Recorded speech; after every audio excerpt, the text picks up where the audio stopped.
Joe Ross allowed just 1 hit in 6 innings. And Ryan Zimmerman had the key at-bats in a 4-2 win against the Padres. Tonight, up to the ace to get back on track, facing the only team he's beaten since the All-Star break. The Nats host the Marlins in the first of 3 on Masson.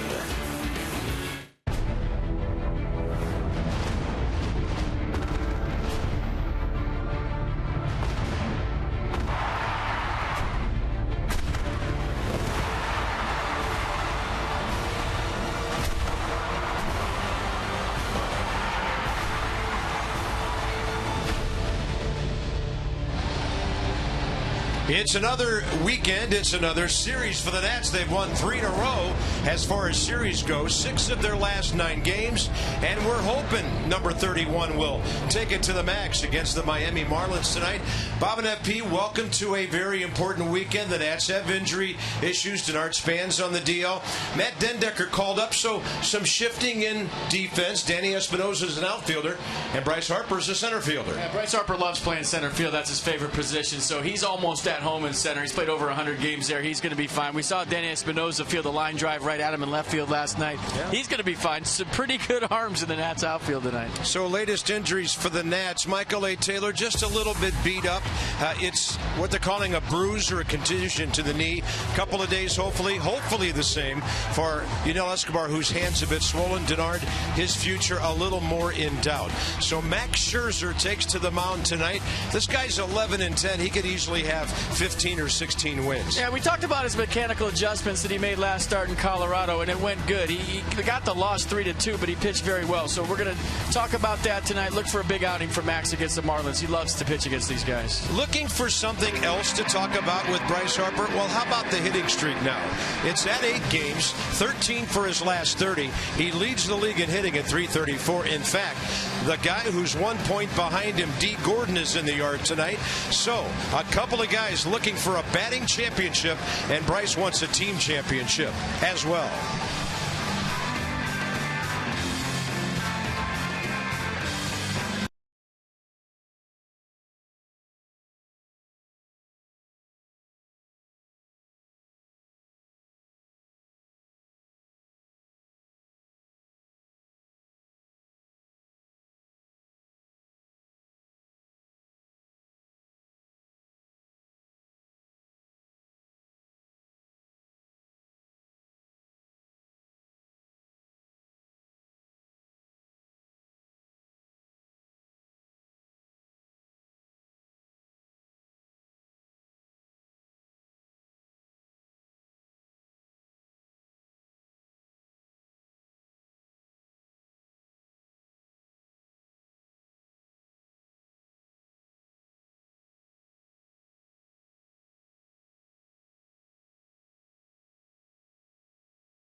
Should be fun.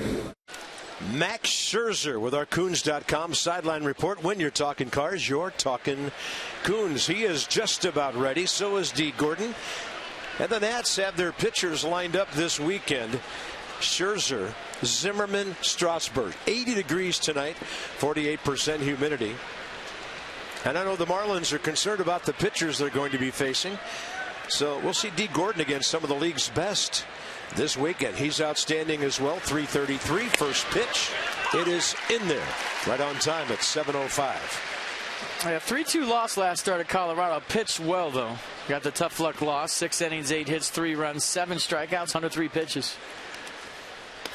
Off speed, and Dee Gordon ends up with a one-handed swing. No balls, 2 strikes. So that 209 opponent's batting average, 6 in the league. The ERA is 9th, 6th in innings, 2nd in strikeouts. 0-2 from Scherzer. Well, the center fielder tonight for the Nationals would like an out right here because he's hitting 334 and Dee Gordon's hitting 333, 1 and 2 in the National League. And look where he's playing him. He can be way over toward left center. Be robbing him, trying to rob him. And Dee Gordon showing some left field swings right now as he shortens up and gets the ball out of play a couple of times on 0-2. So look how far Bryce is. I mean, that's as far as you'll see a center fielder over toward that gap against any hitter in the league. Only guy straight away, Jason Worth, right field. Way inside. 6th year for Lance Barrett in the big leagues. Dan Isanya, 12 years at first. There's the crew chief, Dale Scott, 31st year. He's at second base. And C.B. Buckner, 20th year at third. A true veteran crew handling this weekend series. 1-2 pitch. So here's Dee Gordon on 0-2, getting it to 1-2, and then still fighting to keep this AB alive. He's hitting 327 on the road, and against the Nats this year, 15 for 37. How shallow Espinosa is. Danny thinks he's still an infielder right now. Look at Espinosa left. Yeah, if there was a runner at first right now, he'd have a chance for a force on a base hit. Danny came in late last night. Ball found him a couple of times. That one over to Trey Turner, making his first start in the big leagues. And he knew he had to be quick. 1 out.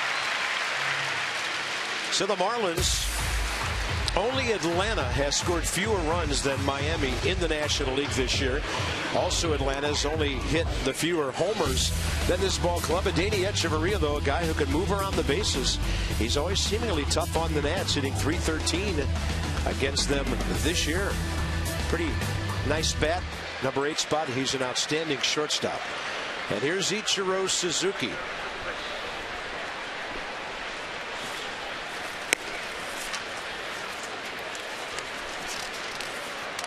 He's added about 10 points onto his batting average since the Nats were in Miami a month ago. Hitting 254. This one in the air. Ian Desmond, short left. Danny Espinosa. He's pretty used to hanging around with Ian. 2 outs. Well, we talked about Danny Espinosa in left field. He'll be fine. Bryce Harper, 86 starts in 2012 in center field. Jason Worth in right. Desmond Rendon left side. Turner Zimmerman right side. And Wilson Ramos behind the plate. Trey Turner with his first big league start. And Anthony Rendon over to third. His more comfortable position, I guess. And what a play he made last night. Maybe a game saver on that diver to his right. Yeah, on Jed Jerko with a runner at third in a close ball game, 7th inning. Zimmerman would homer in the bottom of that inning to give the Nats some breathing room. So here's Martin Prado, always tough on the Nats. He's been on base 22 of his last 23 games. And he's also 6 for 13 career against Max Scherzer.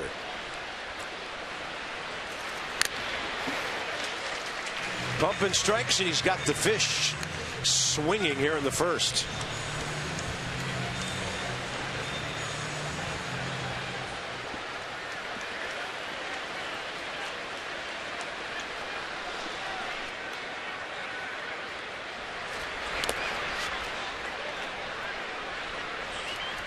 Red Sox underway at New York against the Mets. Henry Owens pitching for the Sox. Matt Harvey for New York. They've won 7 straight. One ball, two strikes. Prado, typical at bat for him. The Nats have really had a hard time getting him out. Now, over the years, he is 17 for 42 at Nationals Park, a .405 batting average. Next up is their cleanup guy with 9 home runs, the left fielder Derek Dietrich.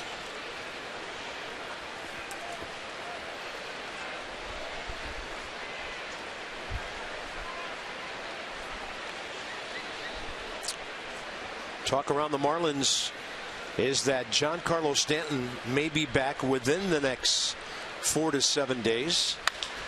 And a ball high in the air, well hit to right center. Worth is back, and it is up against the scoreboard. Bryce Harper pulls it down. Around to score is Prado, and the Marlins are on the board with a pair of 2-out hits. And Dietrich not that far from leaving the yard.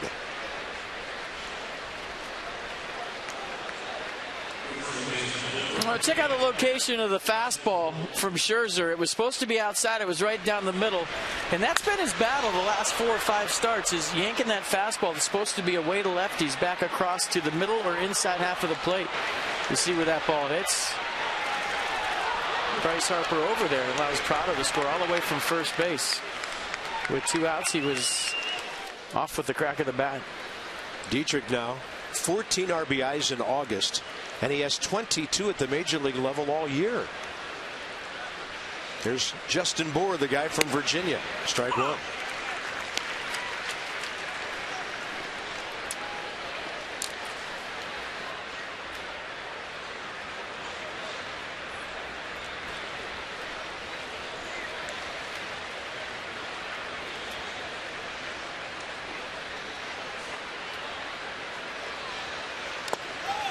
That one skips into the mid of Wilson Ramos. So, Max, a couple of extra days off here as the Nats adjusted their rotation. Last time he pitched, the 20th at Colorado, the 3-2 loss FP mentioned. Just kind of odd to see those kind of numbers when he's on a lot of rest.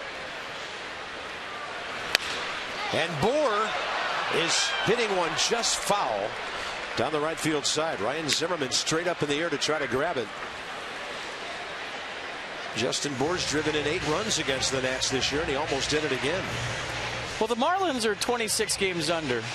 They're 20 under on the road, 21-41. They're 9-16 in August and 17-31 against the NL East. You have to win the first game of a series, but more importantly than that, you want to get off to a good start so they don't think they can hang around with you. You don't want to get a team that's down or give a team that's down any hope. GM turned manager Dan Jennings. 1 ball, 2 strikes. Bour can't get it up and in. Max Scherzer, 202nd strikeout, but the Marlins strike first to get on the board.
bank for the achiever in you. And by National Tire and Battery. Tires, oil, service, and repairs. That's all you need. Beautiful night on the Potomac. The monument shimmering in the evening. And the Nats stepping to the plate with Jason Worth. 5th in the league in runs, 6th in home runs. Worth batting leadoff, hitting almost .333. 7 runs. He's back in there tonight. Rendon and Harper. And down to the number 8 spot where Trey Turner still looks for his first big league hit. He gets his first start tonight. Danny Espinosa, as mentioned, the left fielder. And this is a rookie left-hander, Adam Conley, 25 years of age. Now you watch his fastball go from 88 to 94 miles an hour. It's a 2-seam fastball, has a little run to it. Sometimes it'll sink. Slider change to go with it. Long, lanky left-hander. He's got decent sink on the fastball, but he's a guy that you have to elevate. And watching the video of him before the game, he moves that fastball in and out. 6'3", 185. That one tailing away from Worth. 1 ball and 2 strikes. Jason has hit safely 8 of his last 11 games. On base in 10 of those. And about half of that coinciding with his return to the leadoff spot. This one over by the dugout. Justin Bour. And he's able to reach it right on the rail. And then somebody in the Nats dugout fell down backwards out of their chair trying to get out of the way. Hopefully Gio and company are okay. Gio bit it hard right here. And he came up like, how come somebody didn't help me? Bour finding the fence. Watch Gio. Don't even watch the catch.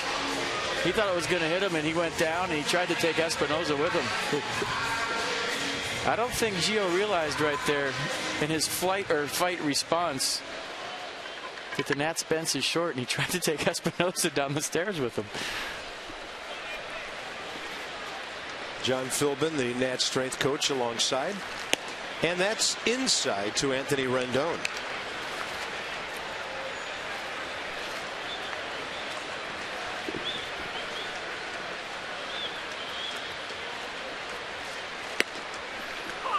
That's starting to make some noise. 8 for his last 18. Couple of home runs, 5 walks, 7 runs, and all that in the last 5 games.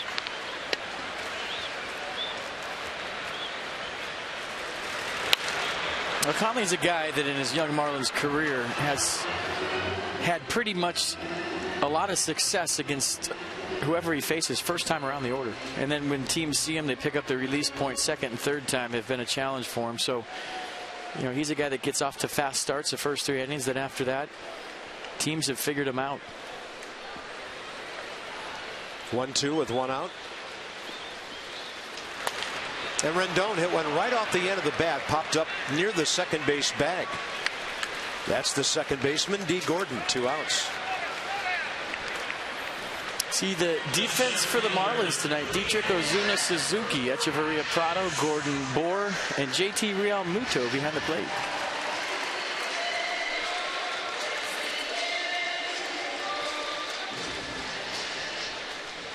Doesn't feel like a Friday night here at Nats Park.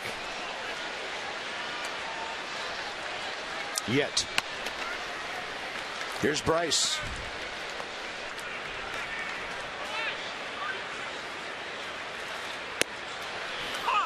He's hit left-handers pretty well this year, usually between .320 and .330 batting average all year. So equal opportunity, whichever side the pitchers are coming from. Just having a fantastic year. And that's another strike. This one a little more to the outer edge.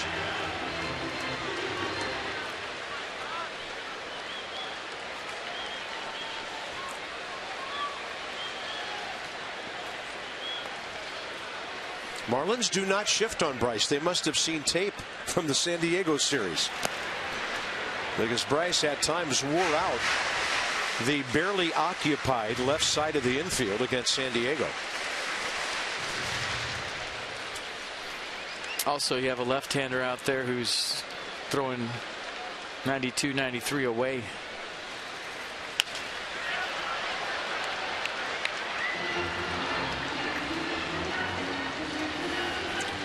Well, another list with names 22 and younger. Hank Aaron, the last one to win a batting title, 1956. Johnny Bench, the last one to lead the league in homers, 1970. Ty Cobb hit 9 home runs in 1909 to do both.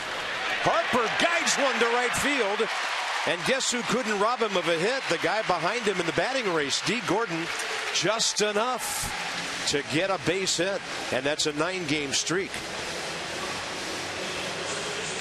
Well, on the 138th hit of the year for Bryce Harper, there goes the no-hitter.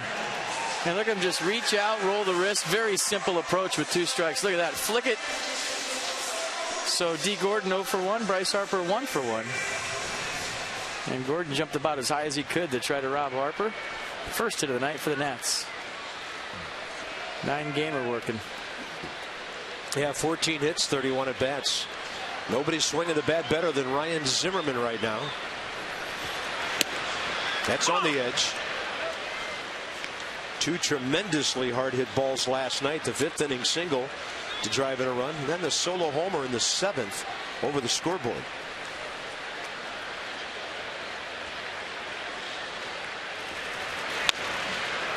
Vicious cut, 0-2. Interviewed him after the game last night. He said that play that Anthony Rendon made was one of the best plays he's ever seen at third base. And that's coming from a guy he knows.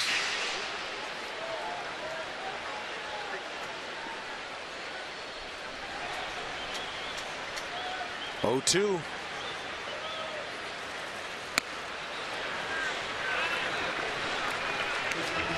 Dan Isanya verifying no swing.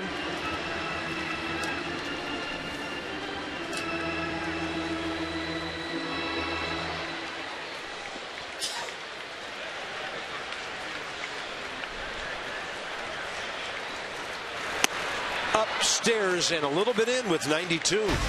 Zimmerman strikes out. The Nats get a base hit. Look out, Gio. Now let's look for Gio. They found him, and fortunately for a change, no injuries.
Coming here at Nats Park on a Friday night, but tomorrow night, this is the place to be for sure. 80s night, August 29th. That's tomorrow, 7:05 start. You get a Washington Nationals branded Rubik's Cube, all supplies last, so you get exclusive access to see 80s tribute band The Leg Warmers pregame performance at the Miller Lite Scoreboard Walk. Go to nationals.com/80s night. Max Scherzer's 20th pitch of the game, a good breaking ball to Marcell Ozuna. Top of the 2nd underway. Ozuna heating things up. He had been sent down to the minor leagues earlier this year. Now he's back, and he's had 4 multi-hit games in his last 8 times out. Young guy with a lot of potential at the age of 24. Drove in 85 runs last year. You know, if you spike your hair up tomorrow night, you could go as like the lead singer from A Flock of Seagulls. I remember those guys. Well, you're the one with all the product. I got something for you. I bet you do.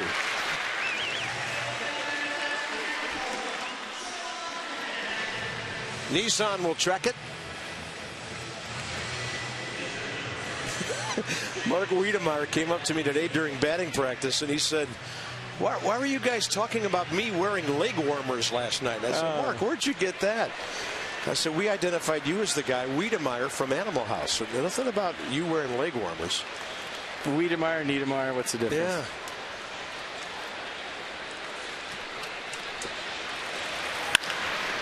Hard hit ball, left side, cut off. Anthony Rendon on one pitch. JT Realmuto retired, the Miami catcher. 2 outs. Hey, we'll get it down to the number 8 hitter, Echeverria. There's Mark. Probably writing a few notes down on that play Anthony Rendon just made. He was beaming today about some of the defense he has seen from this ball club over the last several games. Adeiny Echeverria started out the month on fire. He's gone 3 for his last 21, but still hitting .280. And has always hit well against the Nats. Again, he's got a base hit. Their 3rd hit out of 8 batters, and that'll bring in the pitcher, Conley.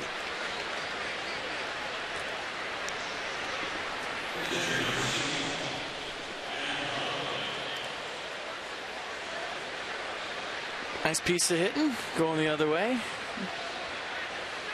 Trey Turner giving it an effort, but that ball was pretty well out of his reach. And is there a better 8th hitter in the league than Echeverria?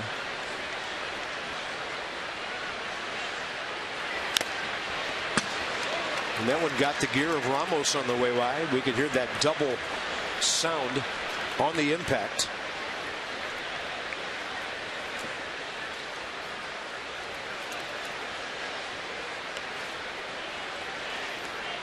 Get him in the grill. Oh, square too. Conley, by the way, can handle the bat. 2 for 6. 3 sacrifices as a big league hitter. Well, he can sacrifice now if he wants. I think that'd be a good play.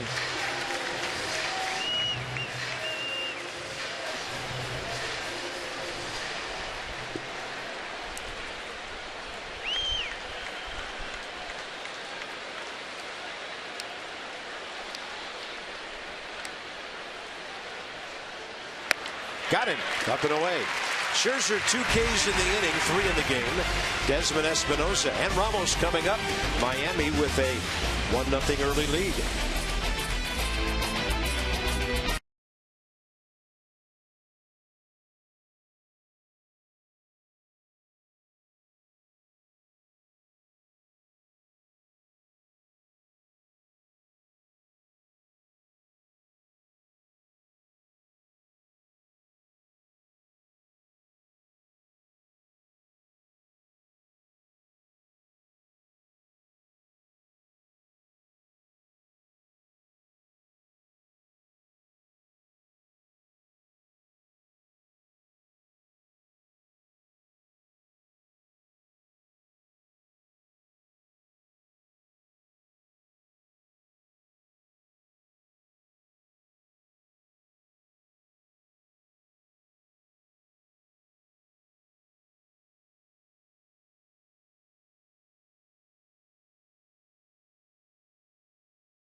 summer event to 8/28, 2008, and Christian Guzman would go batting second. Homer, single, double, and then the 8th inning triple to right center. That was Matt Kemp playing for the Dodgers. And by the way, that night they knocked a young starter by the name of Clayton Kershaw out of the game in the 3rd inning. And he became the first Washington, D.C. based big leaguer to hit for the cycle in front of a home crowd in D.C. There had been other cycles in Senators history, but none at home. And Guzman did that on Thursday, 8/28/08.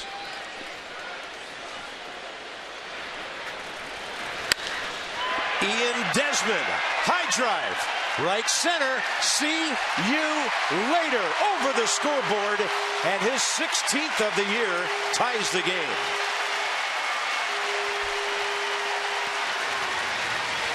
That's his 9th in 36 ball games.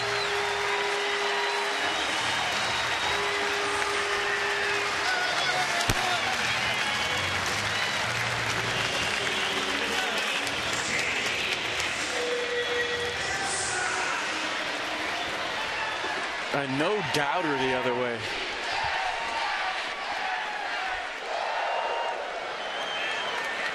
Here comes Danny Espinosa. We'll see if Danny's looking for a first pitch fastball. He got it, but it was upstairs. It's a strike, 92. So Ian Desmond, RBI number 48. So 9 home runs, 24 batted in just over 35 games. 4 homers shy of 20, 8 steals shy of 20.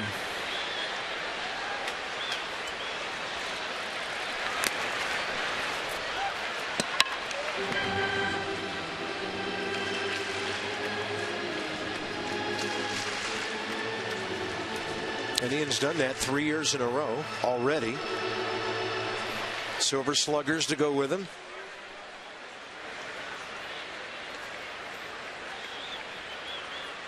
Oh-2 to the Nats left fielder Danny Espinosa. Swing and a miss, and a ball down and in off speed. Second K for Adam Conley. We'll check out the home run again for me and Desmond. First pitch fastball, belt high.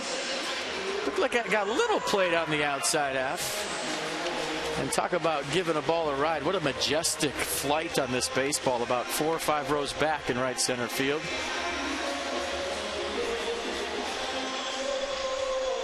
Great swing.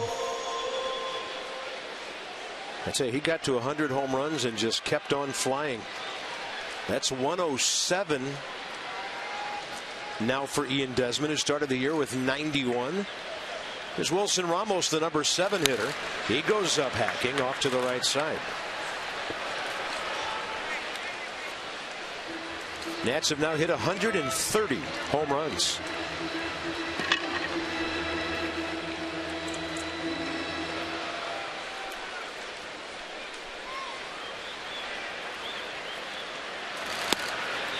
That might have even been a homer if they were playing in Marlins Park, and that's saying something. Good call.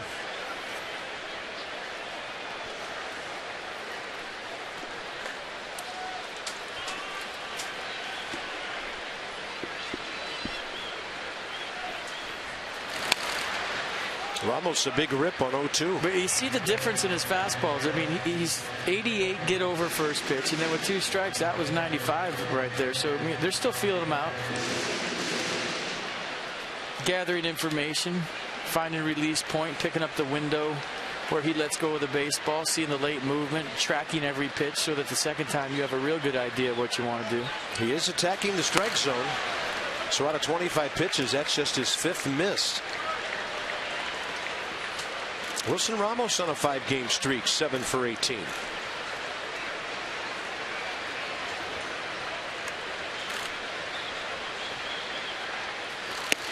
Fastball by him at 94. Last 3 outs from Adam Conley, strikeouts all swinging. Last 9 games, as we mentioned earlier, the Nats have won 6 of those, averaging over 6 runs a game, hitting over 270 on base percentage as a team is fantastic. And they have hit 12 home runs over that time, and now we add another one for tonight's game. Game number 10 in that streak on the blast by Desmond. It's a strike to Trey Turner. 0 for 5 in 4 games as a big leaguer.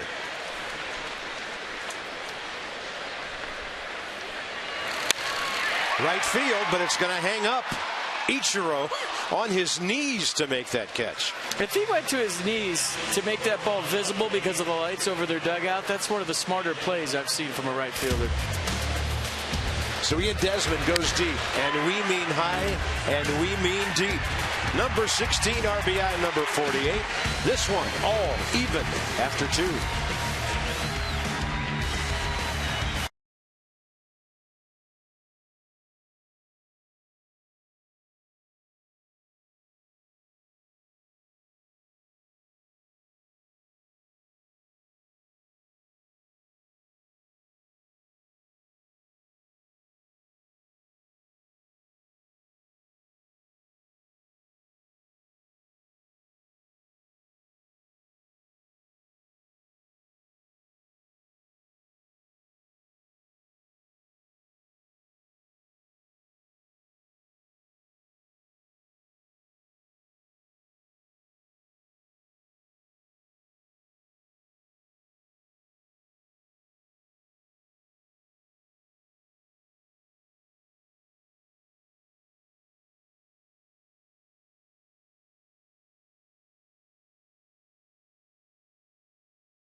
We've seen Jason Worth, Bryce Harper in right field kind of go into a squat to create an angle on a ball in the lights. But watch Ichiro right here. Go to his knees so that ball's not in the lights, and he's lower than the lights, and he can still see the baseball. He had a beat on it, but once it gets in those lights, it blends right in. Veteran move by the Marlins right fielder to create an angle, and he gives some lucky young man a souvenir on the way in. And look at the reaction. Oh. There is so much magic in a baseball when you throw it in the stands. That is awesome. Mom beside herself. Fantastic. Here's D. Gordon. Ground ball to Trey Turner first time.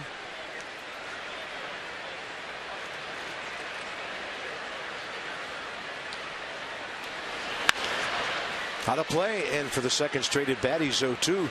So let's see how long he battles this time. So he's 0 for 1, down, if you will, to 332, and Bryce with a base hit jumps up 2 points. Diamondbacks are home playing Oakland tonight, so you'll have to wait till later to track what Paul Goldschmidt does this evening. I'll be on that after the game. I'm all over it. I know you will. Friday night, I'm going home and watching Paul Goldschmidt.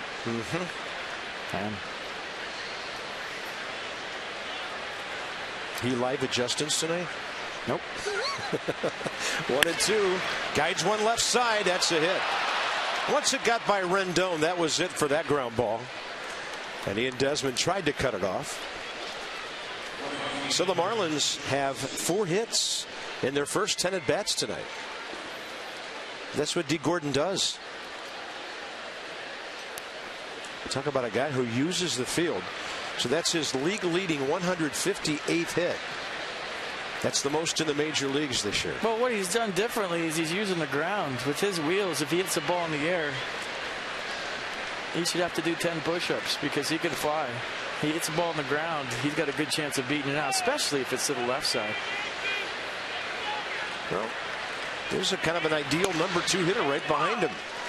A guy who sprays it all over the place. Ichiro Suzuki popped up to Desmond first time up.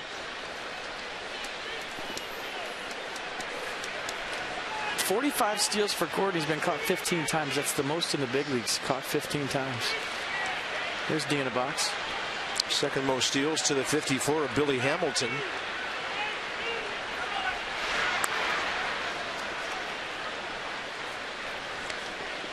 Wilson Ramos has helped out his pitchers this year by throwing out 32% of opposing base runners.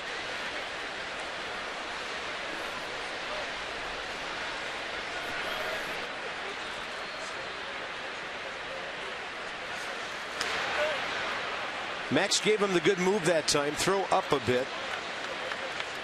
Marlins as a team third behind the Reds and the Diamondbacks in steals with 94.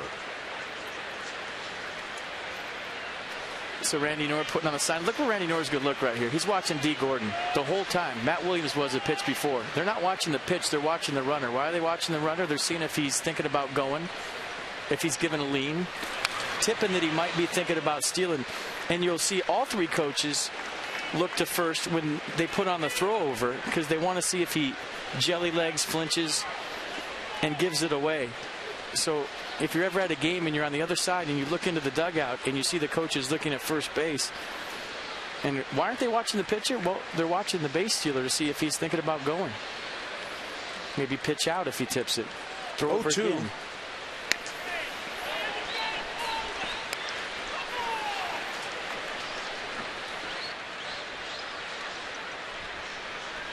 This is a good count to run on if you're thinking about it. See where they're looking? Look at Matt Williams, Randy Knorr.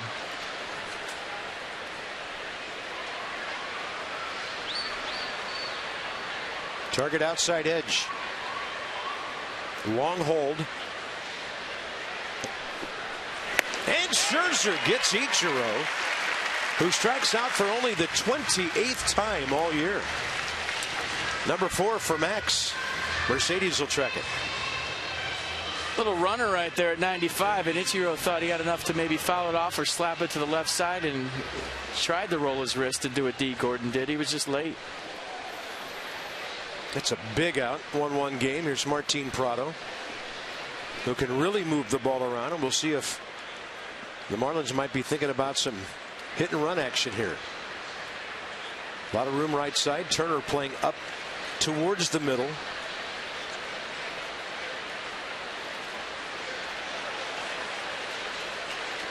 And Gordon, no trouble getting back on that one. And Randy Knorr will tell you, a throwover is not designed to pick a guy off.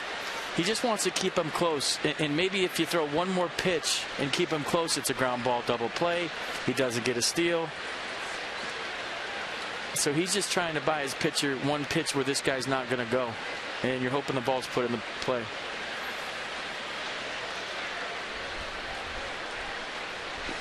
Holding. Good pitch. Fastball inside edge. And to break it down even more, I love what Max Scherzer is doing to D. Gordon's rhythm right now. He's just varying his times to the plate, varying his hold in his set position. And it looks like Gordon's having trouble getting a read. Little bit bigger lead right here, however.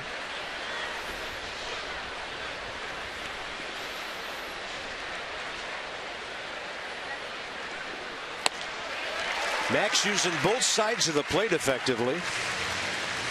He had Prado 2 strikes last time before the base hit, so a lot of work left against a guy like this. And Prado in a battle himself. Max Scherzer throwing the ball well. Well, that's the slider he featured against the Brewers for 16 Ks right there. If he can lock that pitch in, it's going to be a long night for the Marlins.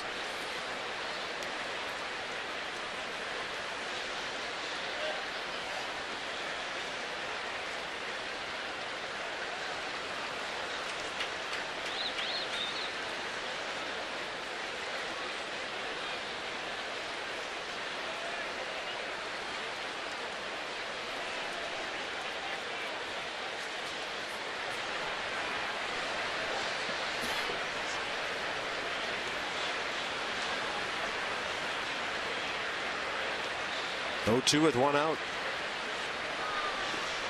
Then he bolts one over there. Ian Desmond will visit the mound.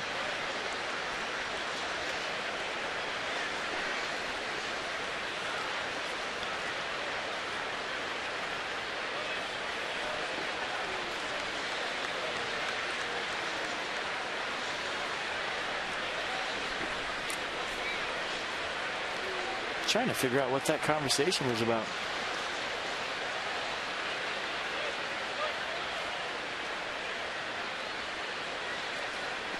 Runner holding again, and to his right, Ramos smothers it.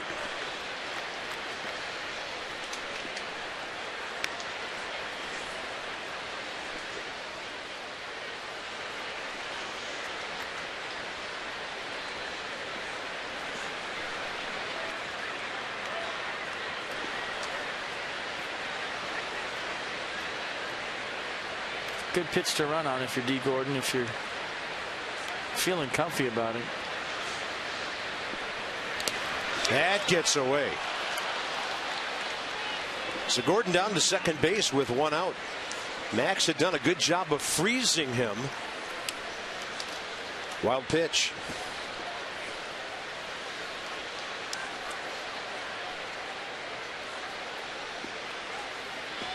And you saw Matt Williams talking to Trey Turner with his hands together saying keep him close at second. He'll run right here.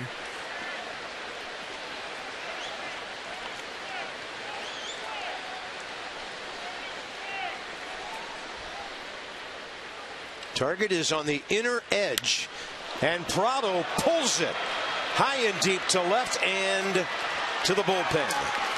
3-1 Miami. Martin Prado, 7th home run of the year. So they wanted to keep him from going to right, and boy did he.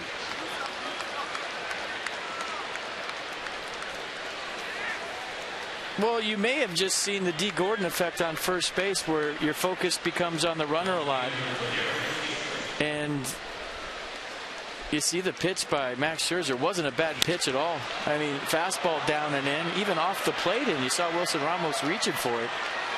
Martin Prado just did a nice job of dropping the barrel on the baseball, and Max Scherzer frustrated by the 2-run homer.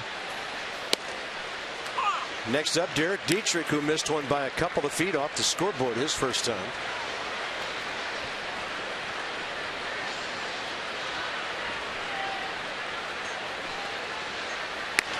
Boy, Martin Prado likes this ballpark. Now 18 for 43 career. Way over 400.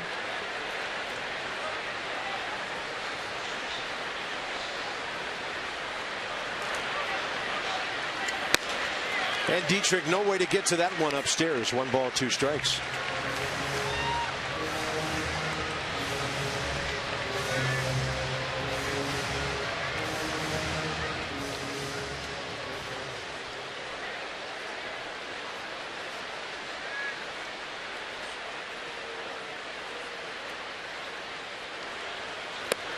Then he changes speeds. A beauty. Strikeout number 5, 2 outs. Nice bounce back right in the strike zone. Good fastball, good changeup. Annual school supply drive is returning to Nationals Park this Sunday, August 30th. Bring new school supplies to the center field gate. Items collected will benefit D.C. area students. For more details, go to nationals.com/community.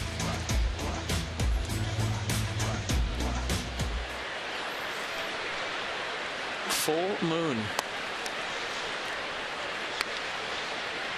I think that full moon is telling us it will not be a 3-1 final. Here's Justin Bour. Busted bat right side. Turner to his left. Turns and fires. Nice play. First start in the big leagues after some pinch hitting appearances and a couple of innings in the field here and there. Very nice. Top of the third over. Marlins by 2.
Adam Conley against Max Scherzer. First pitch, bottom of the third, ball one.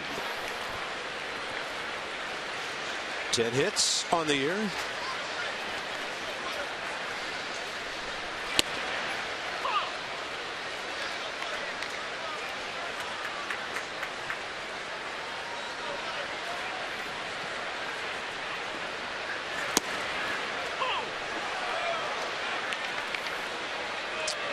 Max will be happy to get that call. I think you heard the Nats dugout. Everybody in unison yelling low or no, one or the other.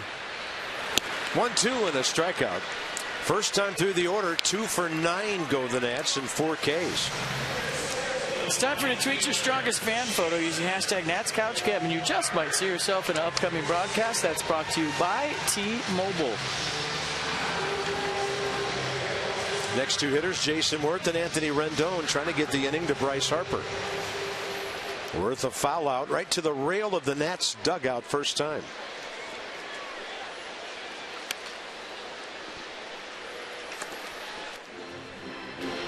Worthquake.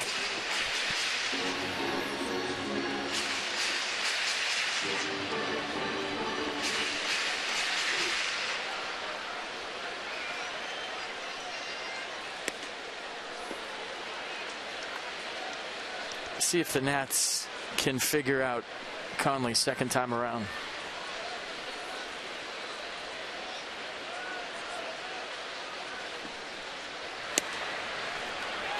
Lance Barrett doesn't give him the call.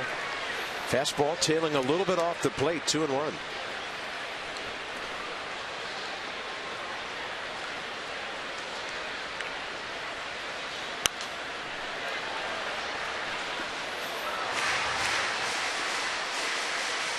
He likes that changeup. Just threw it there in a 2-1 count. Throws it 24% of the time, and his fastball's got a lot more life to it than I saw in the video. And he's been 94, 95 with 2 strikes all night long.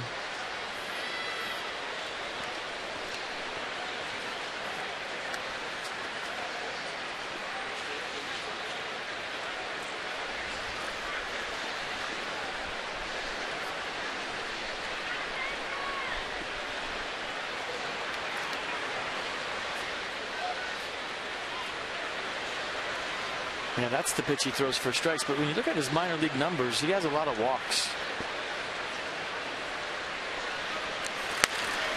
And Worth going the other way.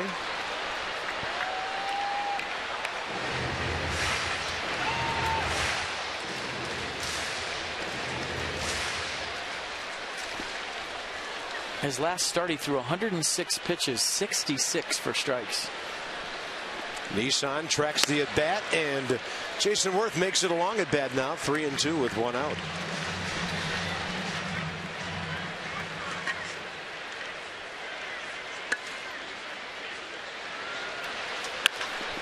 That is just outside the bag.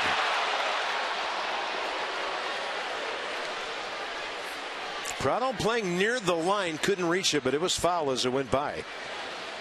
Looks like Bob Henley's over there looking at a couple of ball marks along the base paths.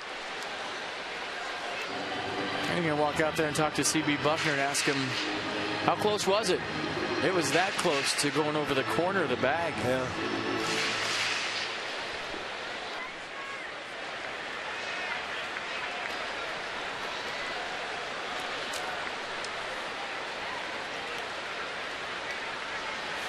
And Worth strikes out on 95 that might have been outside. 5 strikeouts by Conley of his first 10 batters. That one not as big on a fair foul call as you look at strike 3. But wasn't CB Buckner the third base umpire in Atlanta on that chopper, the walk-off chopper the Braves had over Yunel Escobar's head? Thought he was. Might have been.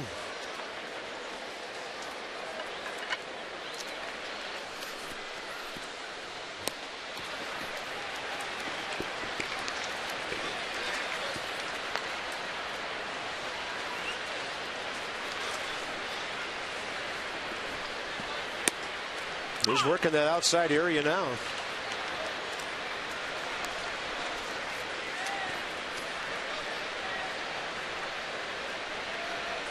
Your memory astounds me sometimes. July 2nd, yes. on that bouncer by Cameron Maybin that cost the Nats a game. Coming in for this one is Marcell Ozuna. So a 1-2-3 for Conley, throwing the ball well.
Over 80 years, it's our Navy Federal Credit Union Troop Recognition.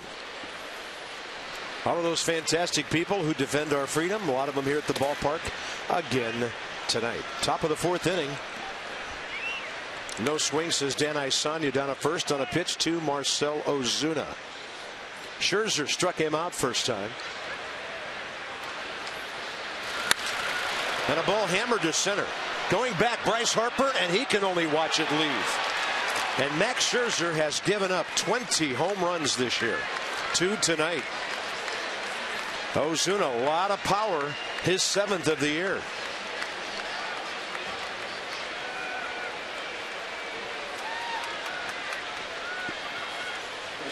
Yeah, a guy that got sent down to the minor leagues this year, figured out his swing. Talking to Marlins people tonight, they said that he's been much better this time around. Open stance, catches this one out in front.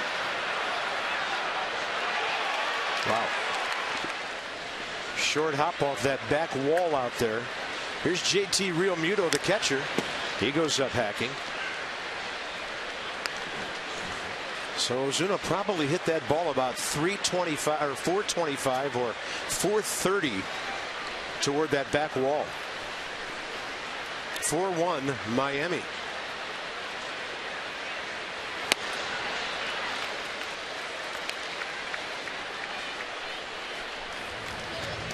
Yeah, Dan reported on it last time. I was talking to Steve McCann today before the game about Max Scherzer's hand and getting on top of the baseball, and if the fingers get to the side, how that two-seamer kind of flattens out and stays in the zone a lot longer. He's got some swing and miss stuff going tonight. Strikeout number 6.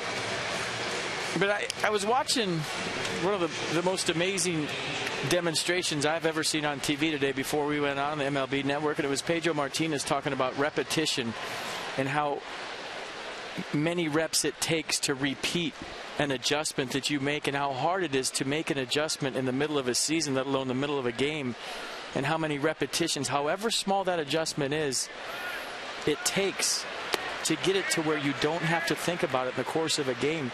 Because from a hitter standpoint, if you're thinking about mechanics as a hitter, the ball's by you. And I think the same applies for a pitcher. If you're thinking about mechanics in the course of a game, now you're kind of losing some of your free and easy athletic ability.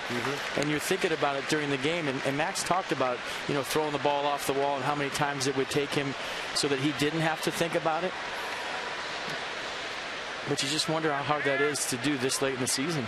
Target in on 1-1. Throws it by Echeverria, who singled up the middle first time up.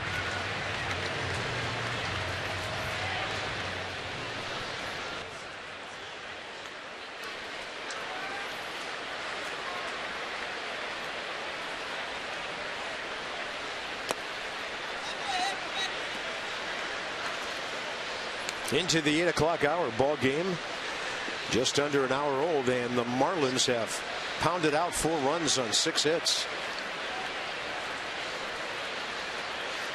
There's Scherzer with a serious heater, strikeout number 7. Pitcher coming up. Well, they challenged fastball 98, and it almost looked like that home run. Max said, you know what, forget about mechanics. I'm just going to pitch. A couple of strikeouts after it, 98-mile-an-hour fastball after it, a little aggression behind that pitch, and sometimes you just get to that point where forget about it. Let it rip and see what happens. Connolly struck out first time.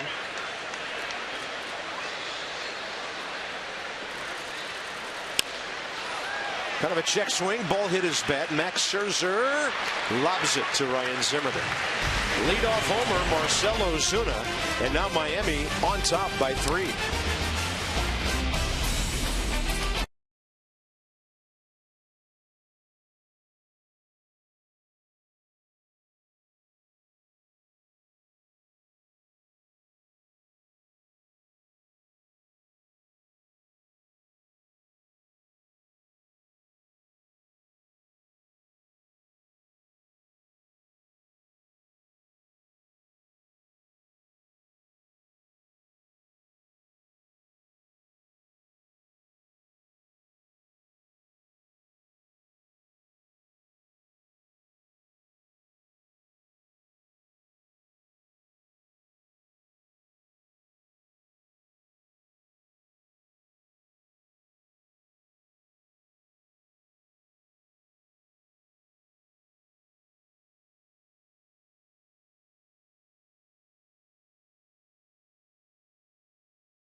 Calvin out in the lead, but there's only 4.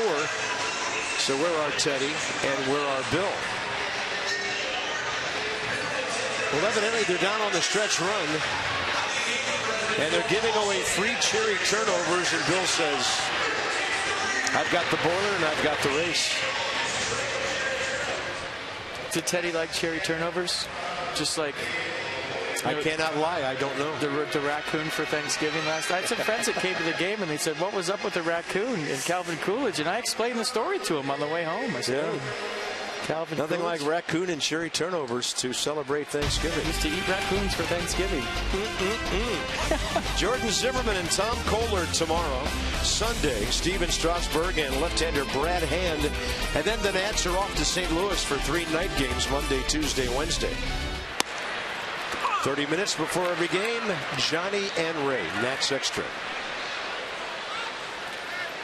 Bryce Harper base hit to right field first time. Batting average at .336. And that one right in on his hands. Third baseman will cut over. Martin Prado to grab it. Just a reminder, as you enjoy a cold one, look forward to Miller time later tonight's game. That's brought to you by Miller Lite. Ryan Zimmerman struck out swinging with Harper on first, ending the first inning.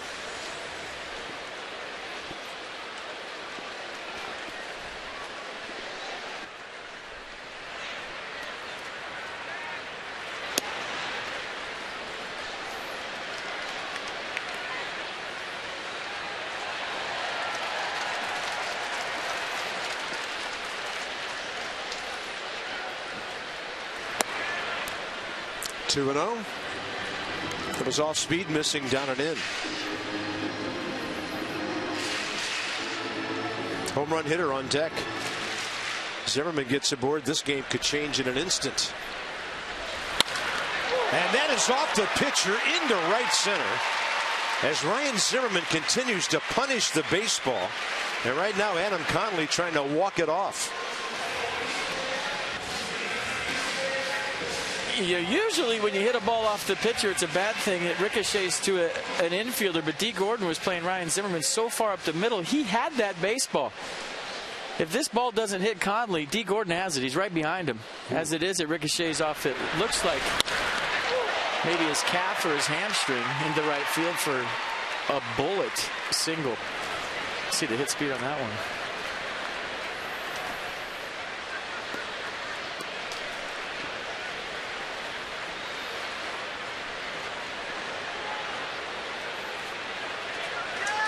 Psych trainer Sean Cunningham and the manager Dan Jennings is okay with how Conley's feeling, and now he has to face Ian Desmond, who hit one really hard first time up tonight.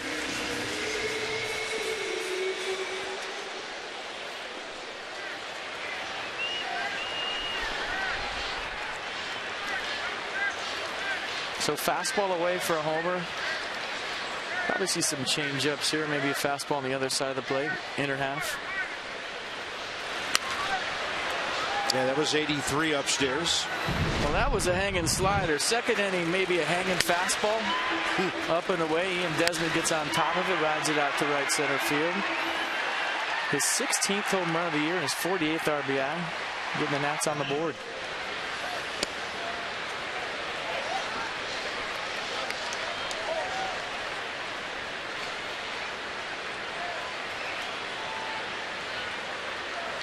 Fastball in.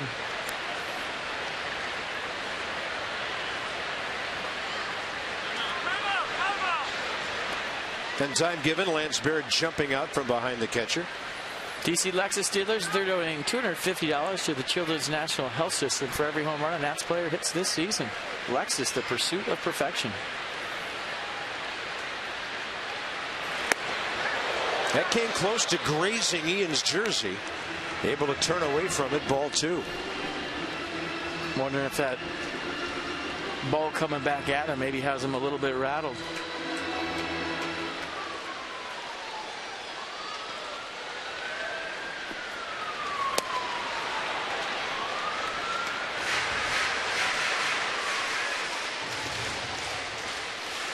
I'm going to go, I'll go 103. I'll go higher.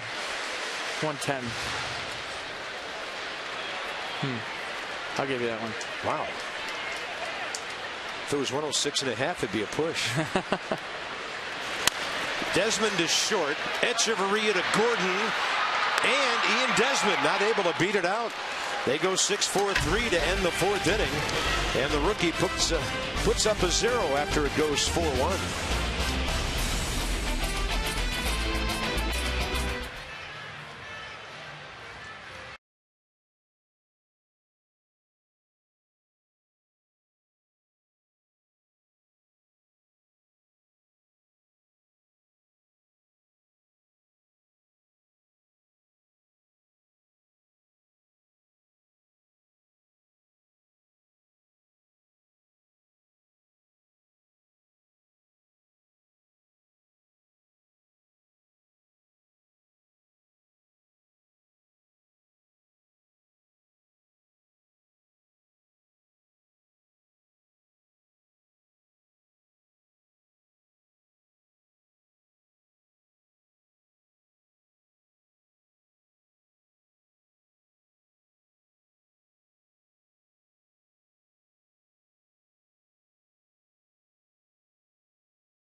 device with Cox. 4-1 Marlins as we head to the top of the 5th inning. Couple of home runs for the Fish. The difference in this one so far, Ian Desmond with a solo shot for the Nats. Top of the 5th, D. Gordon 1 for 2 with a base hit and a run scored.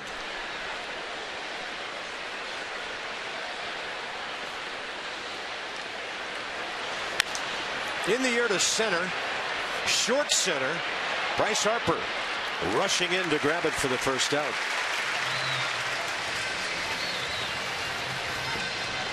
It'll bring in Ichiro and then Martin Prado, who's done a lot of damage. Well, it's a gut check time for the Nats again. I mean, Here you are down by 3 runs. Now you're thinking you were going to cut it to 5.5 last night. The Mets ended up pulling that game out. Saw the play that Daniel Murphy made at first base. When he's making plays like that, you start to think, is it their time? Yeah. But, I mean, you have to fight all those thoughts as a ball club and keep pushing, keep grinding, all the cliches, and win games, especially the ones that you're supposed to win. And I saw some stat today where the Nats were just a few games over against teams with sub-500 records, and the Mets were like 20 games over on teams with sub-500 records. Ryan Zimmerman, great job of staying on the bag on a strong throw by Ian Desmond that was tailing up and away to Ryan's left. 2 down.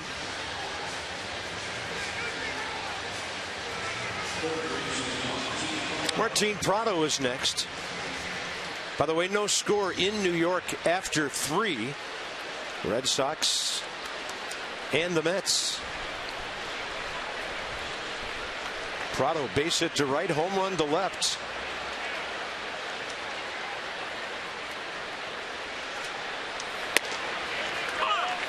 And career against Max Scherzer now, he's 8 for 15. I would love to go down there and ask Max right now, but it just seems to me that he's forgetting about anything mechanical and just letting it rip. He's got that thing going where he backs up on the mound after a pitch. That is a quick inning. 1, 2, 3, top of the 5th. So Scherzer gets his guys right back in the dugout. Martin Prado. Man down. Yeah, and it wasn't very close at first.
Swing by Danny Espinosa. First pitch, bottom of the 5th. And Adam Conley bounces off the mound to throw him out with a good play.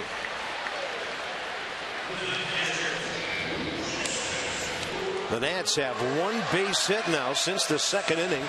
Ryan Zimmerman's rocket off the pitcher's body last inning.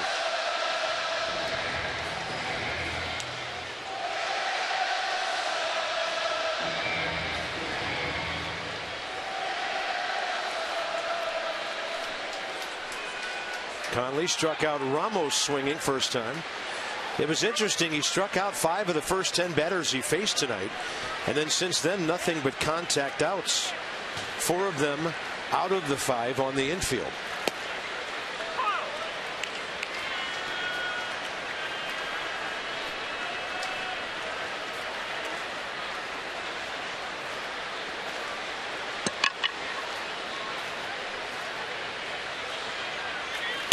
Ramos launches one.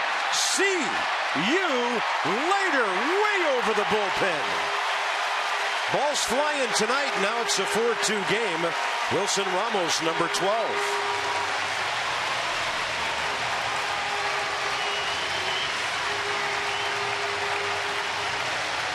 That was a bomb.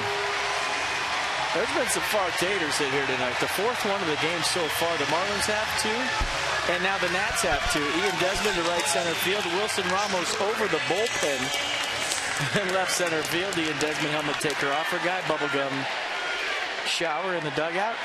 And all of a sudden you got a 2-run game. Number 8 man Trey Turner next. Strike call low in the zone. Trey lined out, hit the ball well, but Ichiro grabbed it in right field first time. Battling the lights. Busted bat. Foul ball. That was fair. It might have been his first big league hit. He can fly. Check out the homer one more time. Wilson Ramos, 12th of the year. On his legs. Got a fastball down the middle, and even we knew on this one. Number 11 the other night, the low tracer out to left. We weren't sure. This one, I think everybody in the ballpark and both dugouts were sure that was a Buffalo homer.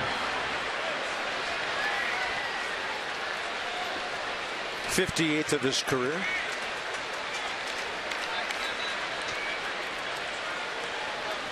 Trey Turner has a new bat. Now he's got a battle on 0-2 with 1 out. Scherzer on deck.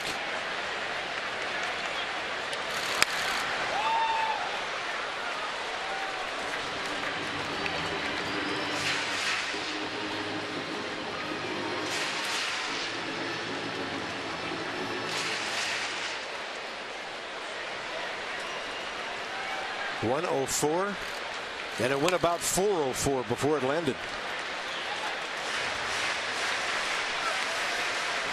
Yeah, probably 20 or 30 feet beyond that, because it's probably .404 easily to the back of the bullpen. Flew about 5 or 6 rows beyond that. 0-2 with 1 out, target up and in.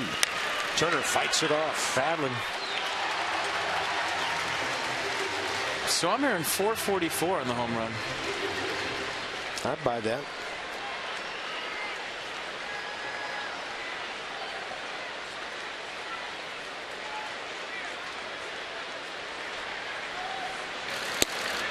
Close, and a good take by the rookie. 1 ball, 2 strikes. Well, Conley showed some emotion after that. I thought strike 1 to Trey Turner in this sequence was a little bit low. You see the pitch number 1, and this one a little bit better. Conley wanted it. Didn't get it. Mercedes-Benz showing how close that was, and now this one not so close. 2 balls, 2 strikes.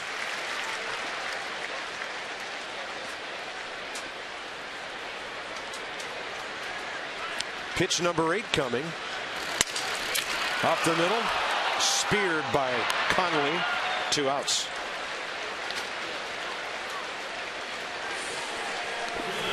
Join the Nats in Miami September 11th through the 13th. They take on the Marlins with the Nationals Destinations travel package. Space is limited. Your Nationals Destinations package includes game tickets, hotel accommodations, VIP ballpark tour, and more. Visit nationals.com/destinations for details and to book your trip right now.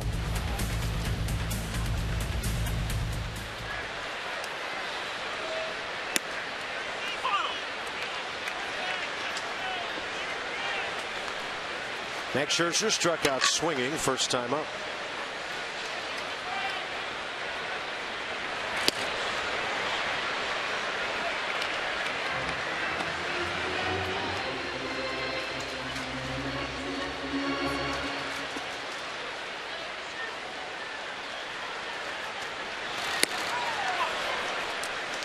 Conley takes care of him, and the inning is over. What they would call a prodigious homer by Wilson Ramos. Way up, way out, and it's now a 4-2 game.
With 2 home runs.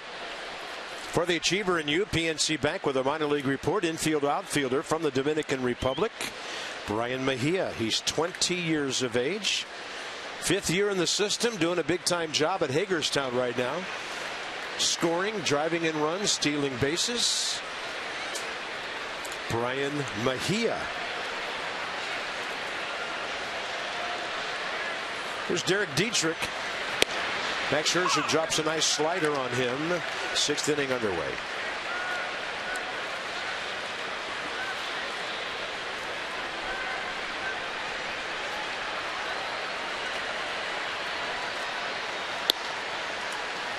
Well placed fastball, but it just missed. Counts even 1-1.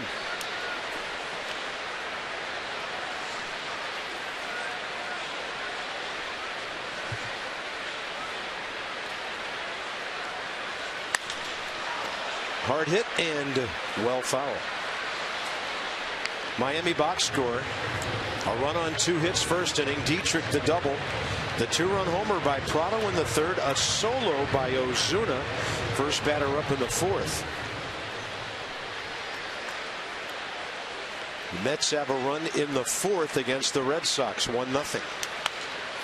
Scherzer right in on the hands of the left-handed hitter. I can't wait to hear what Max has to say after the game, because just watching him pitch this season, I feel like he's not thinking anymore. He's just pitching. I could be wrong. 6 in a row since the home run. Ball 2.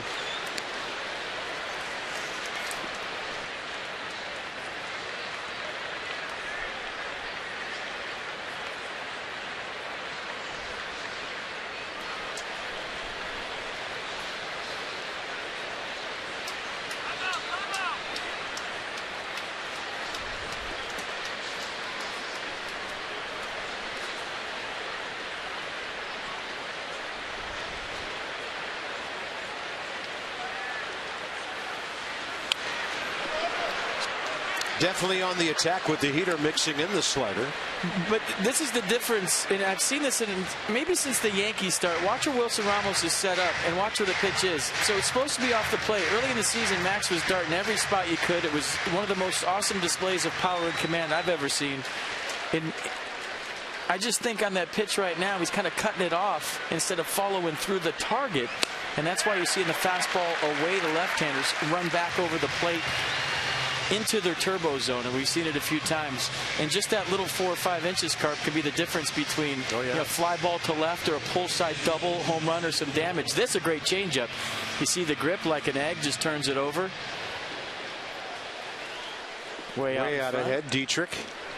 Strikeout number 8. Justin Bour and Marcell Ozuna the next two. 6th inning for the Marlins. They about hit the net, 6-4. And he's a short arm guy. What does that mean? When he lets go of the ball, it's kind of by his ear. And when you're a short arm guy, that's where he gets the deception on. You see guys falling off 92, 93. Right there, you see how short his delivery is. Long way to go for Danny Espinosa here. He's going to get there. Uncharted waters, but he's such a superior defensive player. I think Danny can learn any position in a handful of games or less. Just a good athlete. 2 outs. Good athlete, put him anywhere, they're going to make the play. That's why as an organization you draft a lot of shortstops, and if they don't turn out to be shortstops, you can put them anywhere. Michael Taylor was a shortstop. Justin Upton was a shortstop. Danny Espinosa, shortstop. There's Ozuna 1 for 2 with a solo homer. He gets jammed. Fly ball to right. Long way for Turner, and he will get there. Trey Turner was a shortstop. He was. Little glimpse into the future defensively right there. That's 9 in a row for Max Scherzer. Dugout loves it.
Turning on the Jets. Look where he starts, and look how much ground he covers. And then the basket catch going into foul territory. What a play. Maybe you see on StatCast tomorrow on the highlights, he was running 72 miles an hour right there. He was a cheetah. That was pretty good. Nats are only down by 2. It seems like more, but they are very much in this game with a long way to go. But Jason Worth didn't like that call.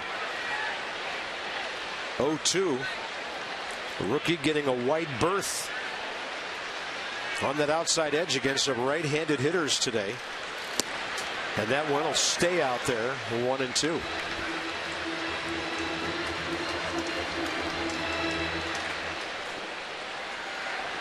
Yeah, Jason had a beef on pitch number 2, didn't he? Hits that ball hard, right field corner, moving away from Ichiro. It's a fair ball. Bounces into the bullpen. Ground rule double to start the 6th inning. Solid contact by Worth going the other way. And it's his 9th double of the year. Well, after taking the close 0-2 pitch to make it 1-2, this is almost in the same exact spot. And Jason Worth, being the veteran hitter that he is, knows that he has to dive out there and cover the outside part of the plate. Watch him go out and get this. Just flick it. What, about 320 feet down the right field line? Maybe more. Nice at bat by Jason Worth. Leadoff double here in the 6th. Nats in business. It's about that time. Yeah, first order business. Moving this runner and getting him home. Rendon pop up to second, fly ball to center. So they try to jam him to keep him from going to right. Ball 1 upstairs.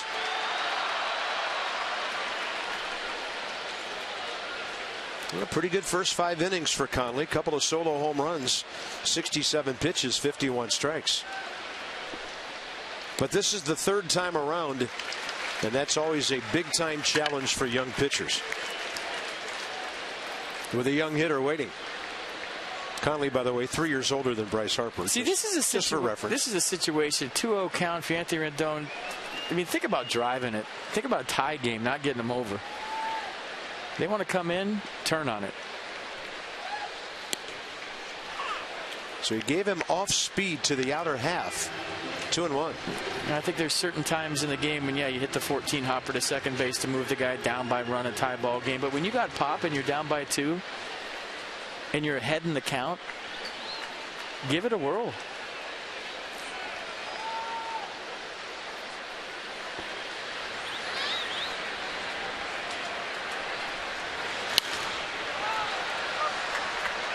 Nats box. Harper a single in the first, put his average up to 336. Desmond led off to second. Monster homer right center over the scoreboard. Zimmerman a hit in the 4th, double play took care of that. And then Wilson Ramos, his 12th of the year, over the left field bullpen, 5th inning. And now Jason Worth 1 for 3 with his double in the 6th.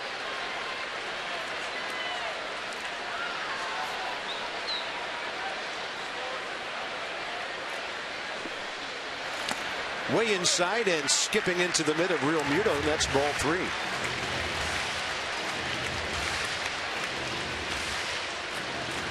Mets just got that 1 run in the 4th against the Red Sox.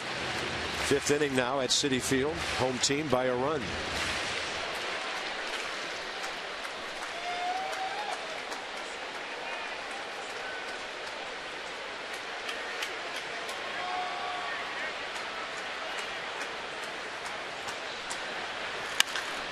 Yeah, the target was in, and Anthony able to pull it and stay alive. Text Masson's word of the day: innovation to 29292. Your chance to win a meet and greet with Anthony Rendon, brought to you by Hyundai. Visit your local Washington area Hyundai dealer for the summer clearance sales event. Innovation.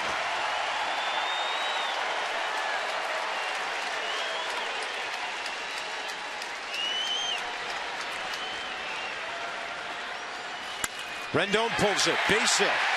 Worth had to freeze to make sure it wasn't at somebody. And the Nats have a big-time corner situation with Bryce Harper coming up. Great at bat.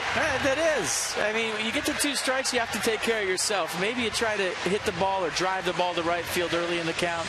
You get to a 2-0 count, you're thinking drive the ball anywhere. But with 2 strikes now, you're just trying to put the ball in play. And a nice piece hitting by Rendon. 1st and 3rd, nobody out.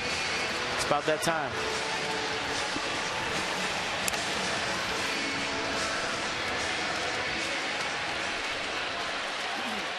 Tying runs on base. Bryce Harper represents the go-ahead run. First time tonight the Nats have put together 2 hits in an inning. And in this case, nobody out, back-to-back.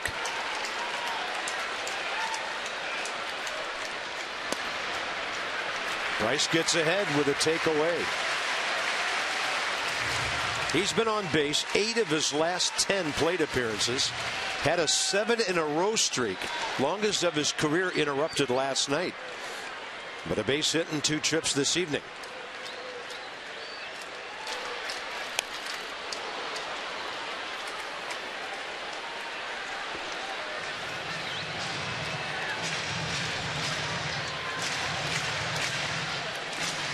Pretty good numbers.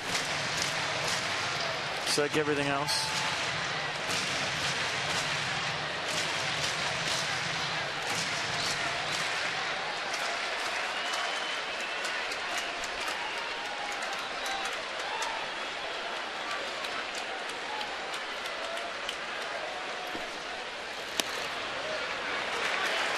If Mr. Harper doesn't swing, it's not a strike. Well, 2-1. It's a perfect example. When you look at pitch track after some of these, you're like, whoa, he's getting the benefit. And then we look at the box, and it's a ball every time.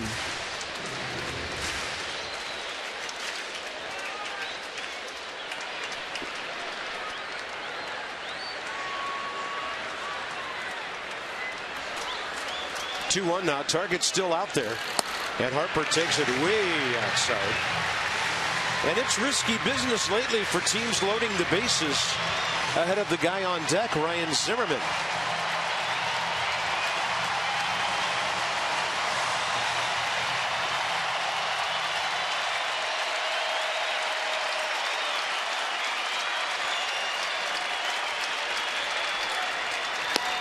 Another great at bat by Bryce Harper, his 94th walk of the year. Now on base 9 of his last 11 plate appearances.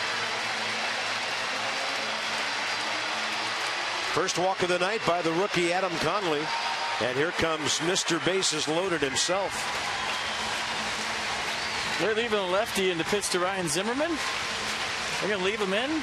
They got Kyle Bearclaw warming up. Let's see. I mean, James if they Jennings do, could be waiting. Well, it goes back down the steps, at least down one of them. Let's see. Yes, no, yes. Are they getting him? Making decisions. Here he comes. I mean, they just can't. There's no way. So Adam Conley is going to go 5+. 1 walk, 6 strikeouts, 2 home runs, got a double play ball that helped him. And the Nats get 6 hits against him. Call to the bullpen, packaged by the UPS Store. Your one-stop shop for all your small business needs. Let us handle your mailbox service needs. We love logistics. And yes, there's a bear claw coming into the game.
Nationals and may not be reproduced or retransmitted in any form.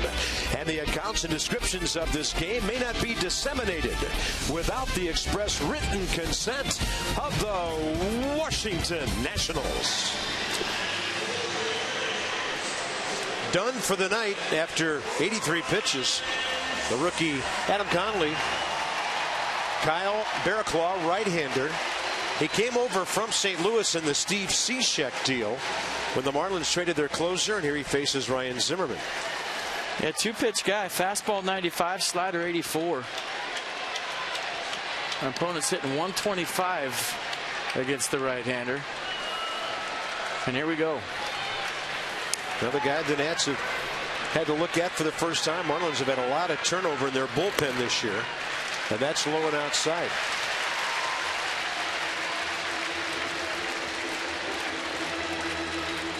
'25-year-old right-hander from Santa Clara at the St. Mary's College in California. Ryan 1 for 2 with a strikeout and a base hit. Ball 2. Jason Moore started this with the opposite field, down the line double right field. Anthony Rendon base hit to left. Bryce Harper another walk, number 94, and that loads them up for Zimmerman. Nobody out. That's where you're looking for something juicy. Belt tie right out over the middle of the plate. Lots of plate, a straight fastball. Zimmerman started. He did not stop on the appeal to Dan Isanya, strike 1.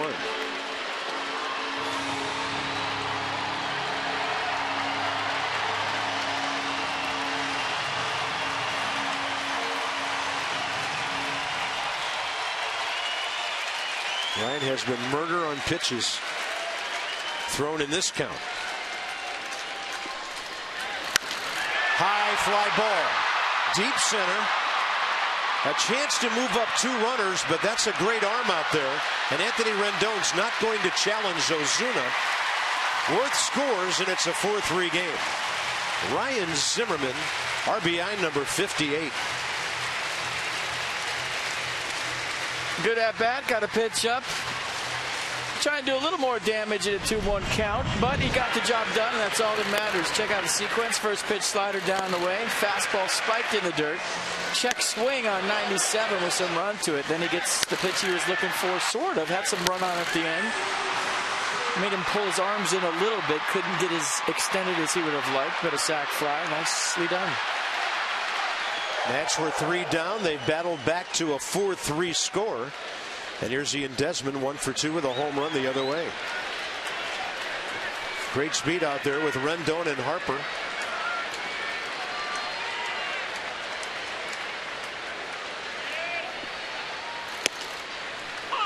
.96 on the inner half.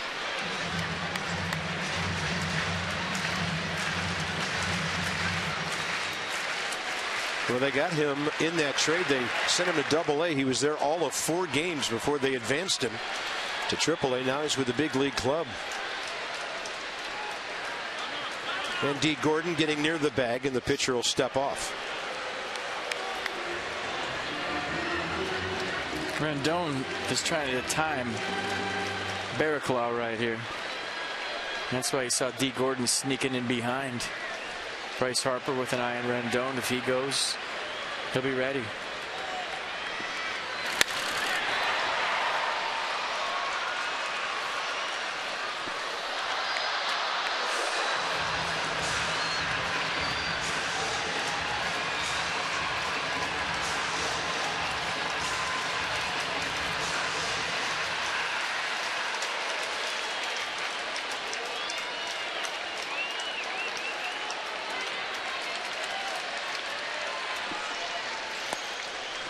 Desmond not biting on the 0-2 breaking ball, low and away.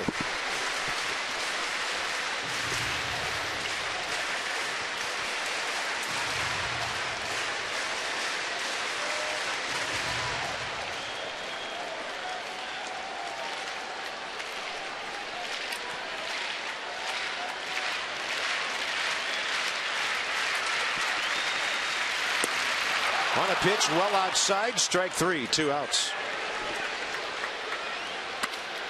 It's up to Danny Espinosa for this inning. Pretty good slider right here.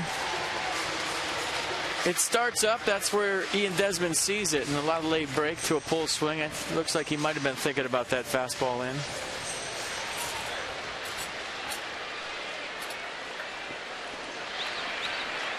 Danny Espinosa 0 for 2 tonight.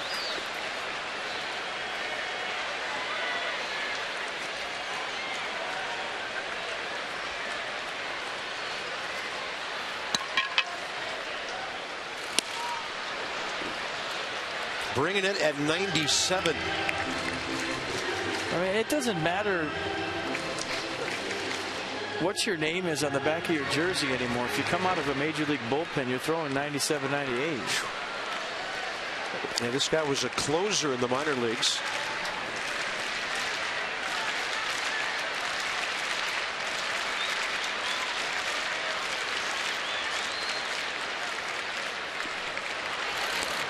That ball rifling back to the barrier. Kind of looked like Real Muto just fanned on it. It's cross up. And the count goes to 1-1. The runner's now at second and third. He called a slider. He threw him a fastball. Watch. He's ready for this to break like the Ian Desmond pitch. And it handcuffs him to the screen. And now the go-ahead run at second base. So this inning just got a little more interesting. A lot of times the scorer will look at that and give a pass ball, but which they do, but I mean that's a total cross up by the pitcher.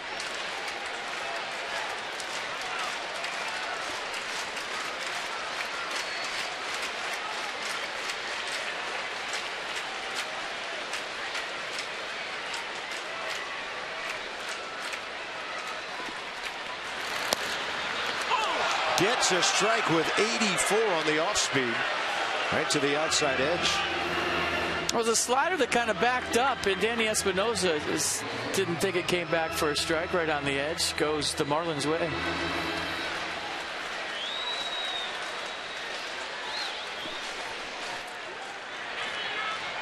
Danny started this game tonight batting right-handed.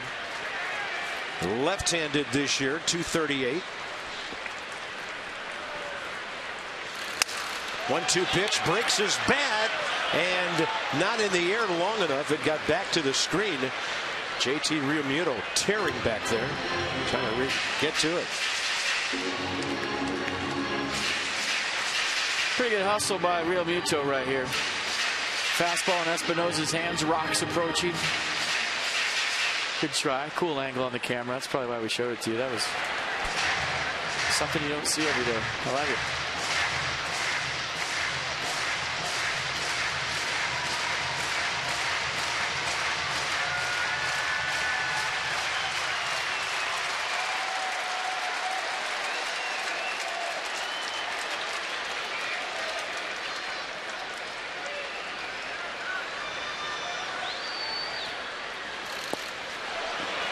No swing, says C.B. Buckner. Good block. Danny Espinosa getting that bat stopped in time. 2-2.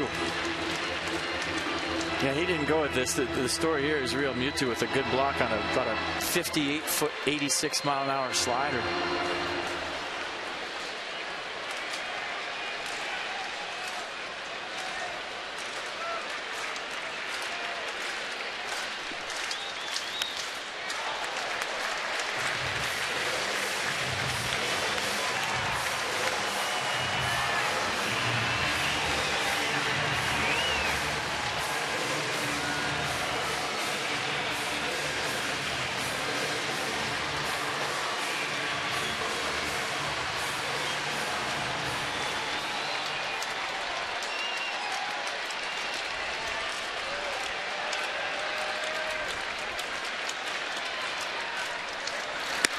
High and tight, and the count is full. Home run guy on deck. Wilson Ramos hit one a mile his last time. Not guaranteed a fastball here. 3-2 with the right-hander on deck. We'll see if he decides to go that slider, but if you're Danny Espinosa, you have to be ready for the 96, 97.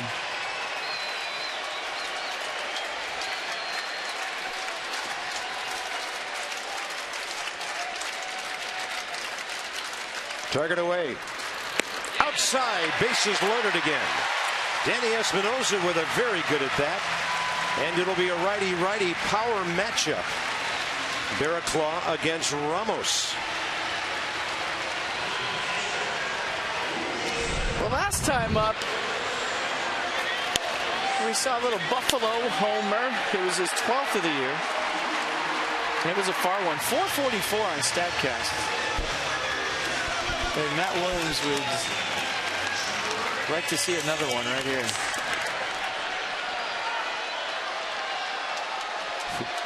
Well, he didn't hit the first one out, and the second one was in just about the same spot. Different pitcher here. Wilson Ramos now with a 6-game hitting streak.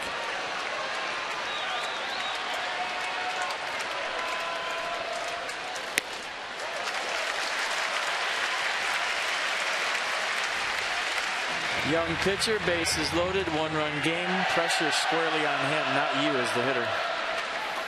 9th big league appearance.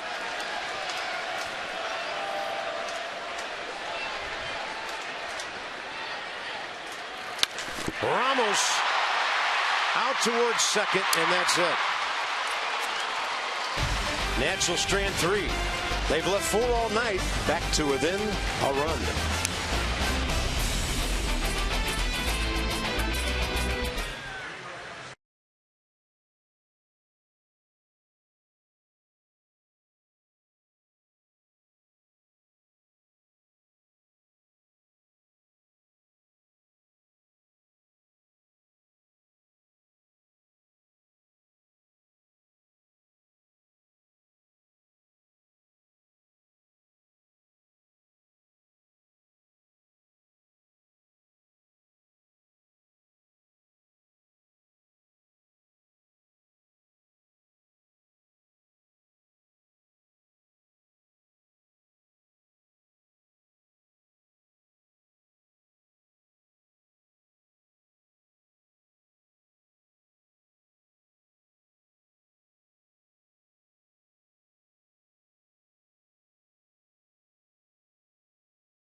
It's nesting doll night. The first 25,000 fans will receive Max Scherzer, Bryce Harper, Ryan Zimmerman, Chad Cordero, and Frank Robinson. 100 lucky fans who find a golden ticket in their nesting doll box will receive a limited edition 10-piece nesting doll.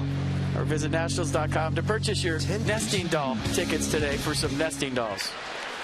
Because you're going to get 10 of them, I think. Max Scherzer's gone at least 6 for the 23rd time this year in 26 starts. Bottom 3 in the order for the Marlins. Their bullpen working with Brian Morris, so they'll go Real Muto, Echeverria, then a pinch hitter. And they called on their rookie right there, Barraclough, who did a pretty good job. Just walked 1 of 4 batters and got him 3 outs.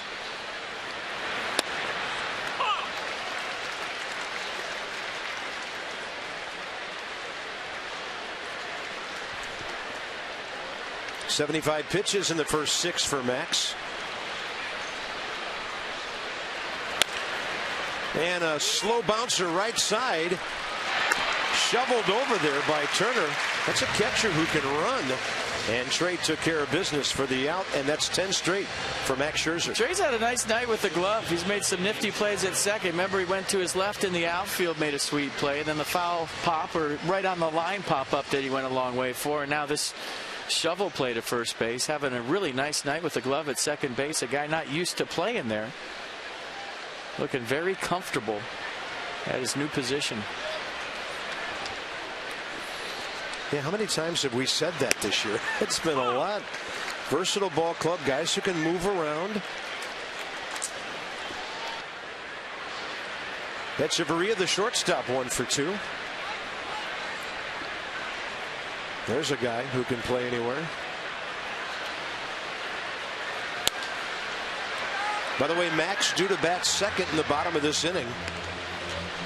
He's trying to go at least 7 innings for the 16th time this year, but he's only done it in one of his last 7 starts.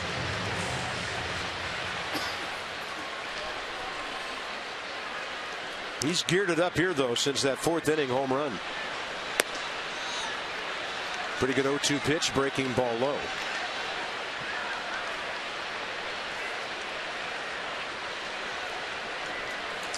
Miguel Rojas,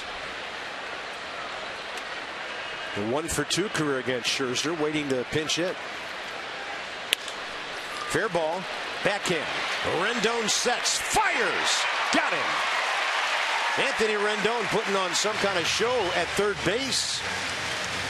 And he doesn't play every inning of every game over there. No, went to the backhand, and Echeverria can run, so he gathers himself, stands up, and shows off the big arm, and gets his momentum going to first, and just gets him by half a step. And watch Ryan Zimmerman on the other side come off the bag quickly, just to make sure the call goes the right way. Bang, bang, play at first. Nice play by Rendon. Marlins are having a look at this as Rojas doesn't approach home plate yet. And now they'll go ahead and give the nod to the pinch hitter, Miguel Rojas. 26-year-old infielder from Venezuela. They got him in the Dan Herron deal December of last year.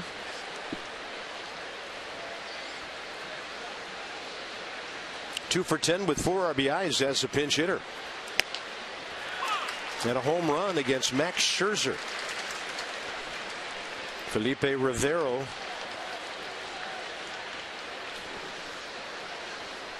would that be for D. Gordon, who's next? I mean, Scherzer is due to bat second, bottom of the inning. Not in any danger of a high pitch count here, so we'll see how it all shakes out. 0-2. It'd be interesting at 85 or so pitches if that would be the move. Huh?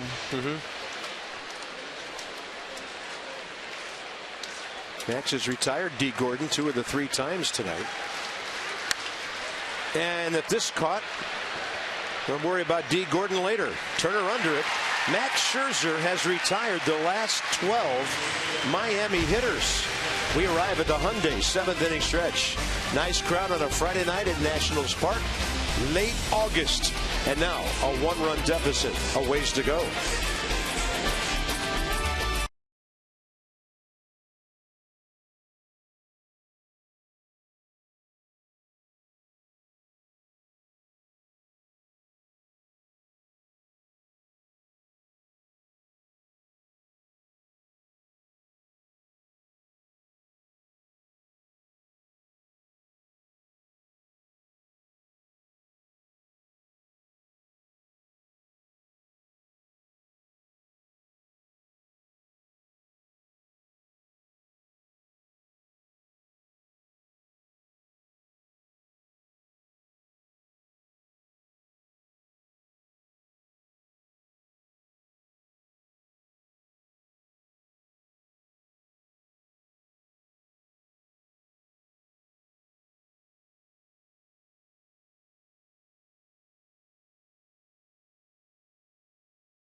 4-3, we head to the bottom of the 7th inning. Nats try to figure out a way to come back and win this ball game, and we're going to figure out a way to show you our T-Mobile fan photo. Susan Bowles, and check out the T-shirt on the right. I think that's the Jay Leno "See You Later" T-shirt. That's brought to you by T-Mobile. You're the one that said it. I know. Biggest chin I've ever had. I think it's dead on. Brian Morris, one of the mainstays really of the Miami bullpen this year. 51st appearance, solid 3.12 ERA, 38 strikeouts, 49 innings. 28-year-old right-hander. Trey Turner still hunting that first big league hit. First one's the toughest. Fastball, slider, cutter. Fastball average at 95.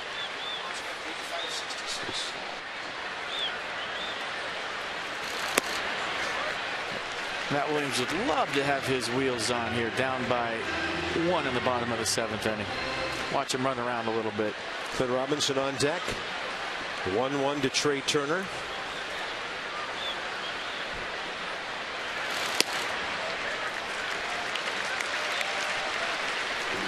Well, maybe if he hits one out of the park, Max Scherzer stays in. That might be the only way to change it.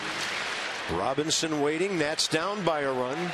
Max Scherzer, 85 pitches, 66 strikes. In there, 2-2.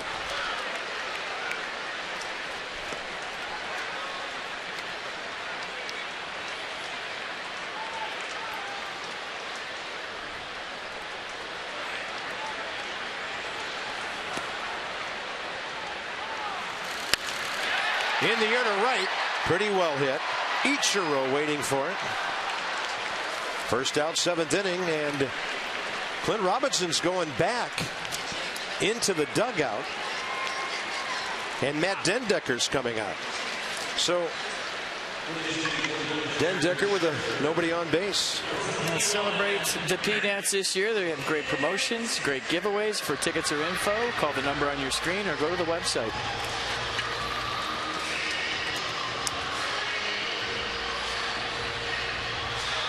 Matt Dendecker just called up to replace Denard Span.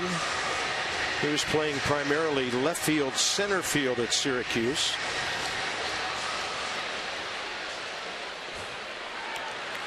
So his season average down there at 248 with 8 home runs. Made the opening day roster for the Nats. He went 9 for 49 here.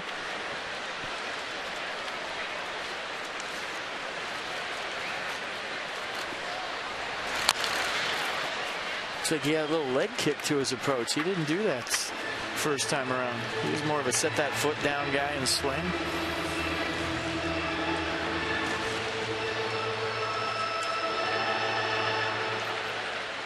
Matt Williams going with a leadoff type guy, some wheels. He's hoping to get on base.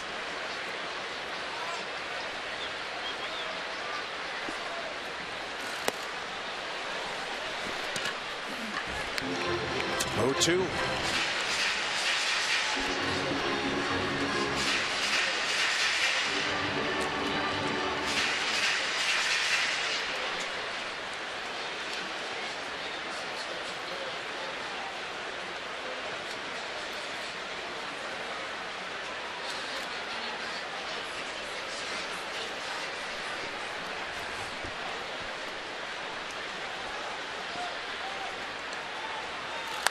Dendecker, a line drive toward the gap. Marcell Ozuna over to cut it off. Dendecker got to first in a hurry. He had designs on 2 bags. And Matt Dendecker checks in with a pinch hit here. Tying a run on base, 1 out, 7th inning. Nice swing. Got that leg kick up nice and early and slow. Catches it out front. You're just wondering, is that going to get into a gap? Ozuna giving Dendecker some respect, almost in a no doubles type defense. Up by 1 here late, and you see the swing by Matt. Nicely done. Welcome back. I'll tell you, he was flying to first. Jason Worth next, 1 for 3 with that big double last time up.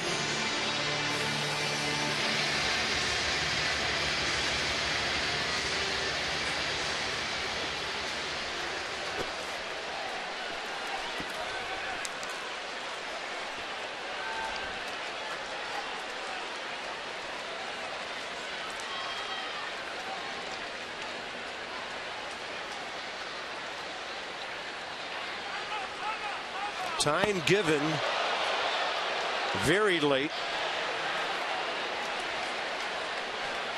Morris just following through and throwing it. Well, it was a long pause. He was almost like how Max Scherzer comes set for a long time, and Jason Worth was sick of waiting around. He called timeout.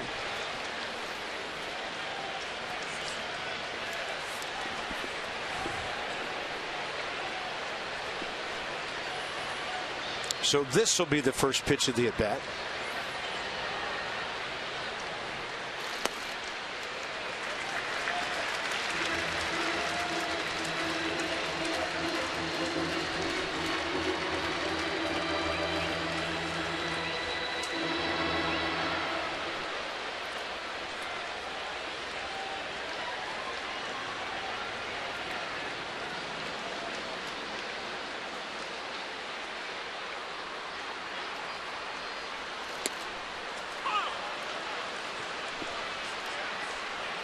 Jason Worth is looking for something a lot like his last at-bat, out over the plate, maybe try to hit that hole. A little first and third action, double barrels in the Nats pen.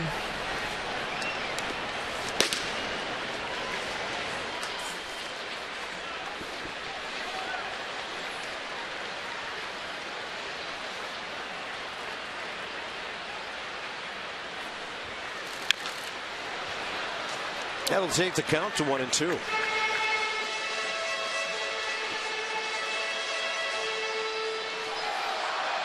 Left-hander Mike Dunn, their only left-handed reliever. I think you know who he's getting ready for if the inning can get down to Bryce Harper. 2 batters away. 4-3 ball game, bottom of the 7th. Nats have now out-hit the Marlins 7-6. Target in. Worth pulls it. Prado. Gordon, was he on the bag? Close at first. It appears they've turned to 5-4-3. Matt Williams has a question.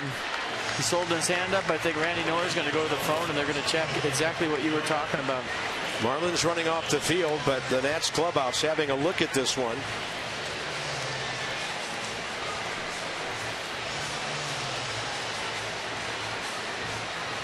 That was very close at second base, whether D. Gordon had the ball while touching the bag. And Matt evidently coming out for a double switch now as this ball game does go to the 8th inning. So the double play takes care of that. It's still 4-3 Miami.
Miller Lite. Let's check out little Trey Turner throwing some leather here tonight. Justin Moore with what he thought was a base hit. Watch him gather himself. Know the runner. Know he has time. Nice play. This one, you see the wheels of Turner, and you see how far he goes for it. StatCast had that unofficially as him running 85 miles an hour. And then here's the shovel play to first base. So a nice big league debut with the leather. Hit the ball hard twice to right field. Had nothing to show for it. Like what I saw tonight from the youngster. 22 years old, throwing right in the middle of the pennant race. Nicely done. It's getting late. Matt Dendecker stays in the game, plays left field. That'll bring Danny Espinosa into second. Trey Turner out of the game on the double switch. Pitcher batting eighth, and that's Felipe Rivero. 30th appearance. 293 earned run average. Mid-90s fastball, slider, 30th appearance, ERA at 2.93, 29 strikeouts to 5 walks, and opponents hitting .252. Bunt laid down. D. Gordon, no contest. Rivero pouncing quickly, and D. Gordon a 1-for-4 night. Follow the Nats wherever you are with MLB.com app, the #1 app for live baseball. That bat is up to the moment at any moment with in-game highlights, live look-ins, replay reviews, radio broadcasts, StatCasts, and more. Get MLB.com app for your smartphone or tablet. Rendon will lead off, bottom 8. Suzuki and Prado, the next 2 hitters. Ichiro 0-for-3 tonight. And 0-for-1 against Felipe Rivero, who chats with Wilson Ramos.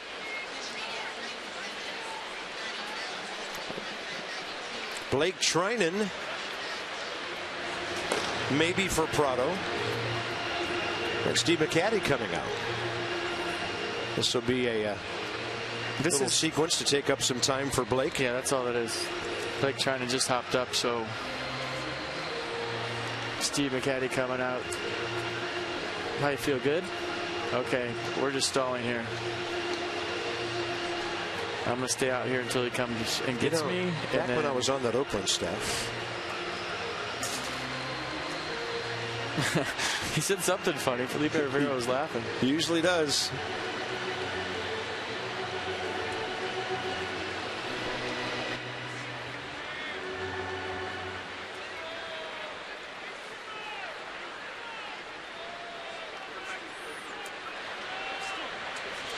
Ichiro 0-for-3 against Max Scherzer tonight. 4,201 hits between Japan and the major leagues. He's 77 hits away from 3,000 in Major League Baseball here. He had 1,278 in Japan. Amazing career. Yes. And a hitting style that nobody should or try to duplicate. It's so unique what he does.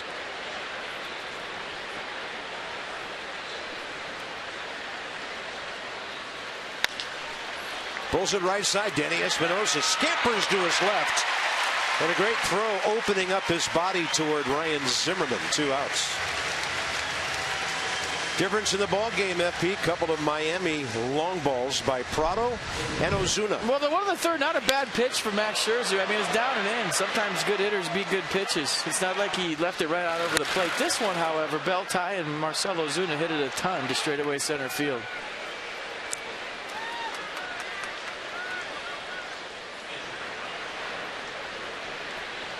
Martin Prado, base hit to right, run scored in the first, and that 2-run home run in the third.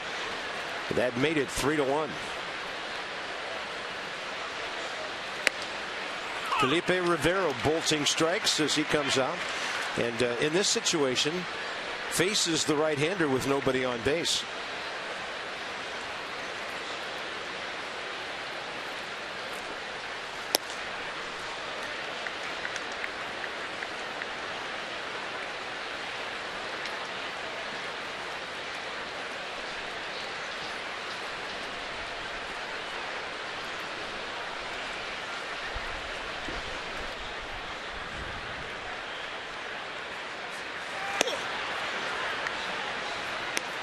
Two-one.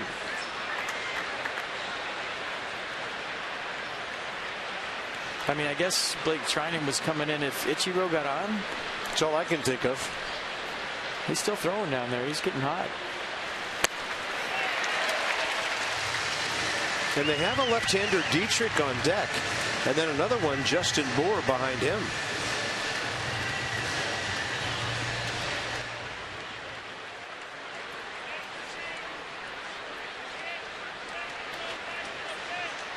2-2 pitch.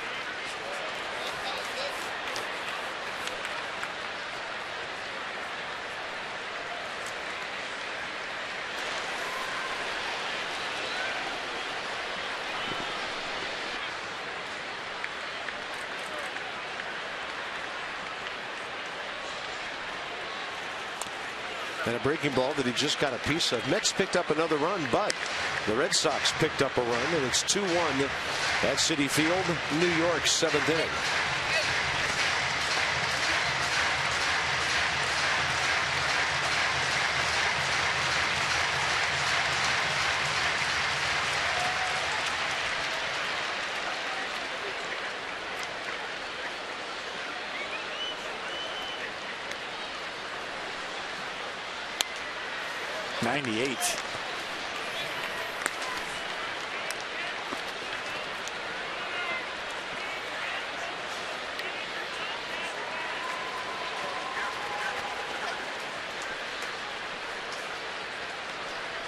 Here's Mercedes-Benz with the entire at bat.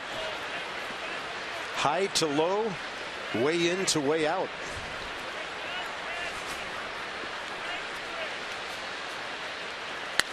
And a ball hit hard out to center. Here comes Bryce. Harper on the run. And he'll bat second in the bottom of the 8th inning. Anthony Rendon first, then Harper, and then Ryan Zimmerman. Key inning, 2-3-4 ahead.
Point Systems.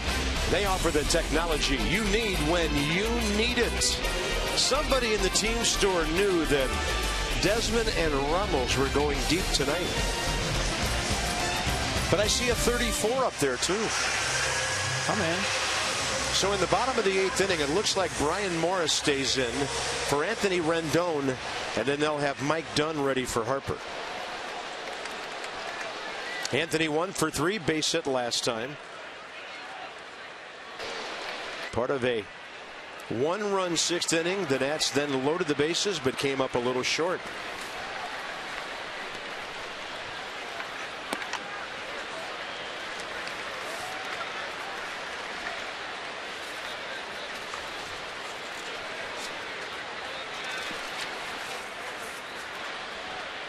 Anthony Rendon 0 for 1 career. A couple of walks against Brian Morris, who tails that 96 back to the outside edge.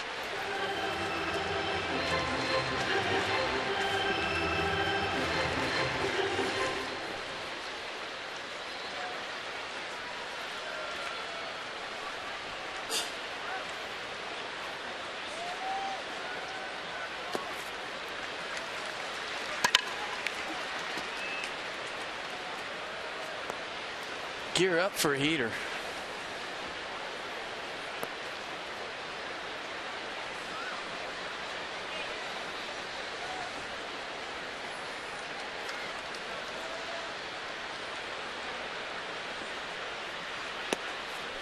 95 right in there.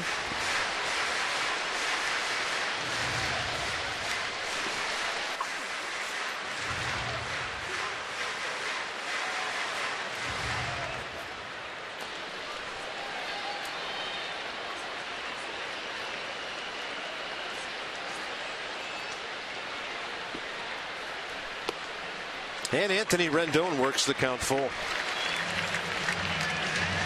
In the last 6 games, he's been on base 14 times.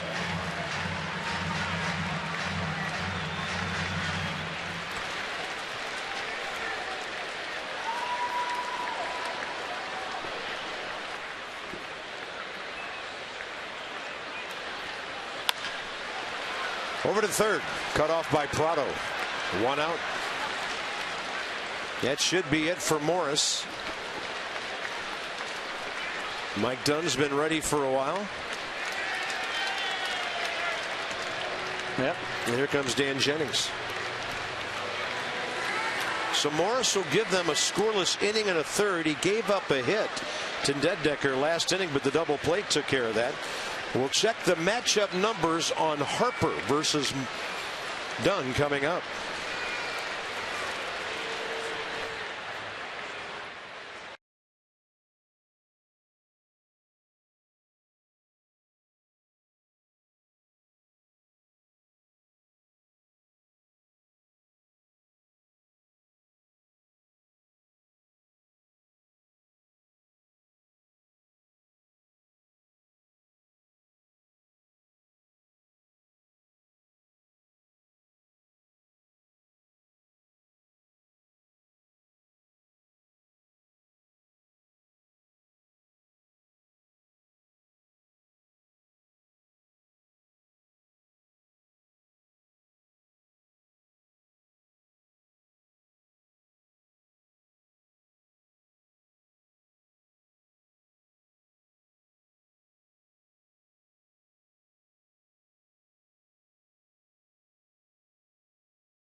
With a rather high 4.28 ERA.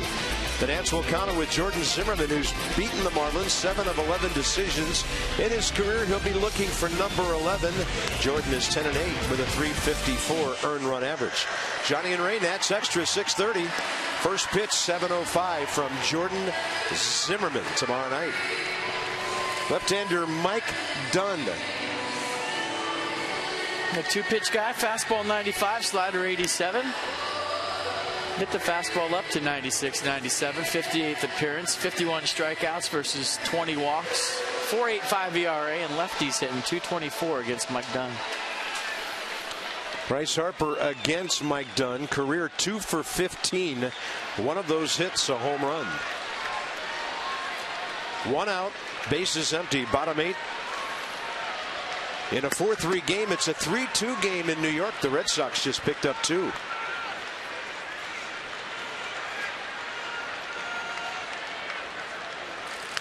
Harper on a pitch up, going after a 90 fastball.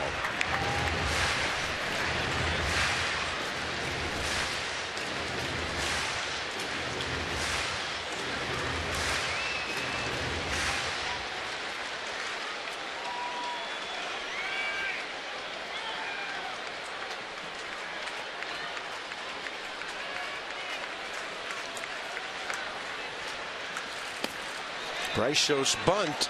He did pull it back in time, says C.B. Buckner. Martin Prado had a long way to come in. Yeah, Prado's almost playing shortstop, and Bryce Harper's thinking down by 1. I'm going to bunt my way on and maybe steal a bag and let Ryan Zimmerman do some damage against the lefty, because there are no righties up in the Marlins bullpen.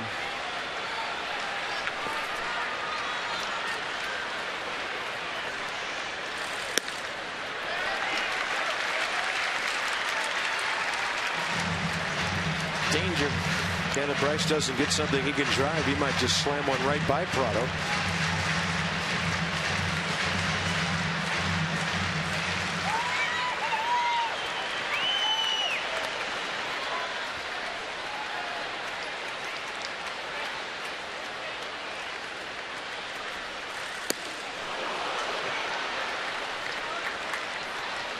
Boy, the Marlins outfield. Dietrich's playing on half street. Ichiro's playing on first street.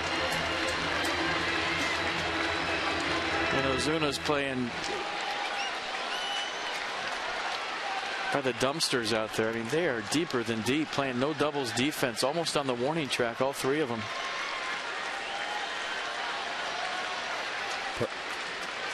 Bryce drops one in front of him. He might have a double anyway. That's upstairs. Man, that's how you have to play it against a guy with 31 home runs this late. You're trying to keep him off second base. You're letting him have a single. You don't want him to have a double. You're cutting down the angles in the gap, and nothing can be hit over your head. Bryce has walked once tonight, 94 times on the year.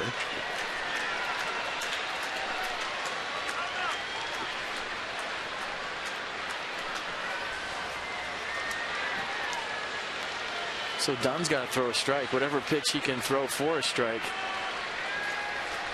And whatever pitch he has the most confidence in, it's not going to get hit hard. Kind of a dilemma right here. Maybe you think about a slider.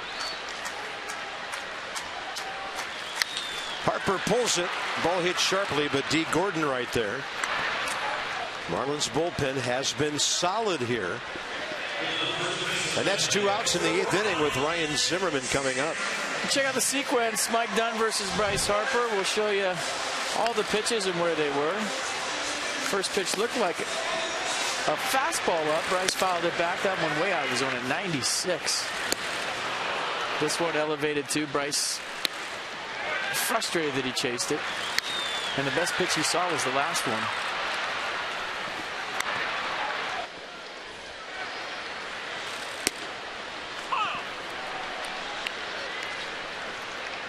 Well, it's a good matchup for the Nats right here. Yeah, Ryan Zimmerman versus a lefty. He's swinging it well, and he likes fastballs.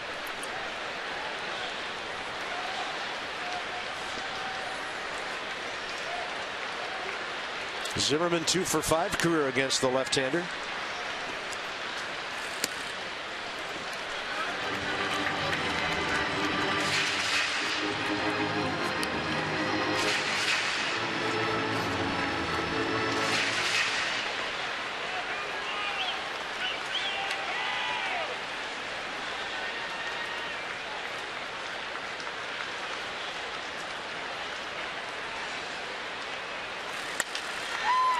Right field, near the line, and foul by 5 or 6 feet.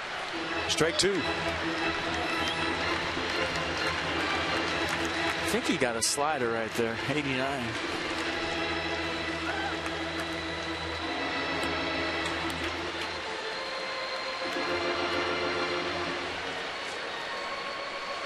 Play Trinan if the Nats are behind. Jonathan Papelbon if tied or ahead.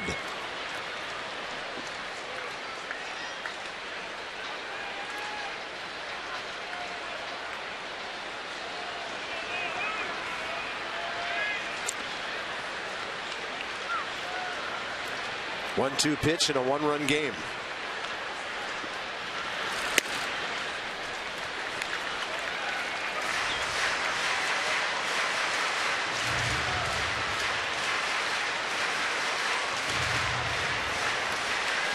Averaging 2 RBIs a game lately. Yeah, he's knocked himself in a bunch too. He has.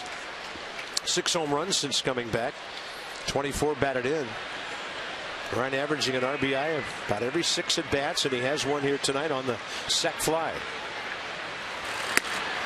Trying to pound him inside, and Dunn misses in there again. Well, you know, against a guy with pop, if you're going to miss in there, miss off the plate, because if you miss out over the plate, it could be a tight ball game in a heartbeat. That's probably what he's saying to himself. So, okay, if we go in there, let's miss off the plate and hope he swings. Now you got to come to him.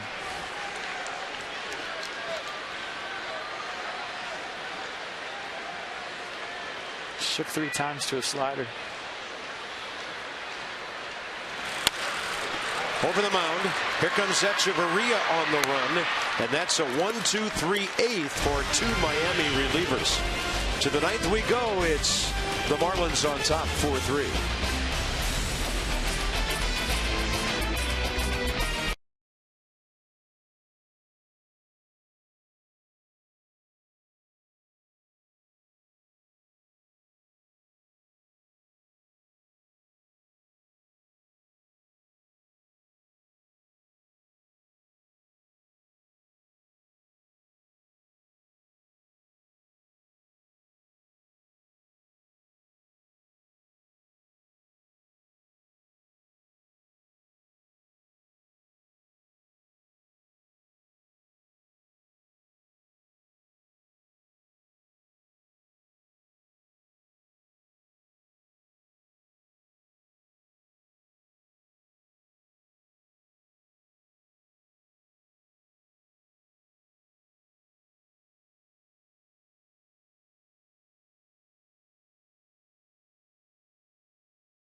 Want to help children and their families by making a donation of $37 to the Children's Inn at NIH for every strikeout by an Nats pitcher this season. With a couple of left-handers coming up, Felipe Rivero stays in for now. Dietrich and Bohr the first 2.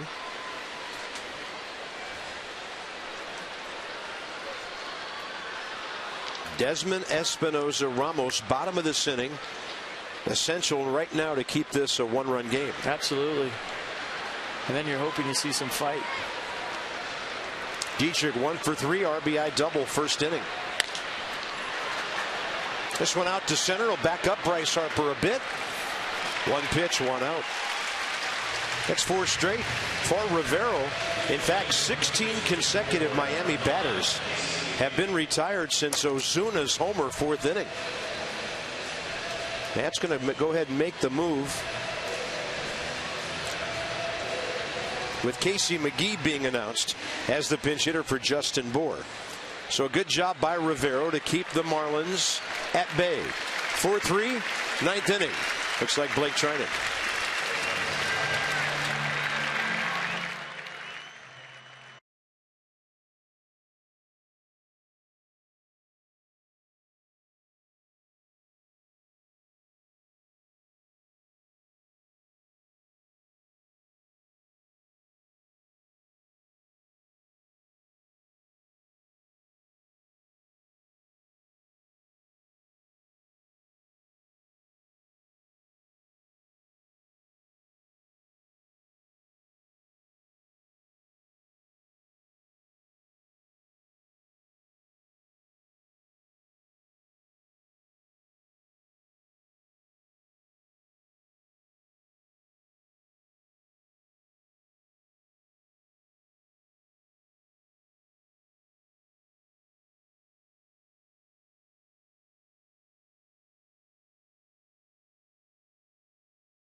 had already announced Casey McGee to hit for the left-hander Bohr.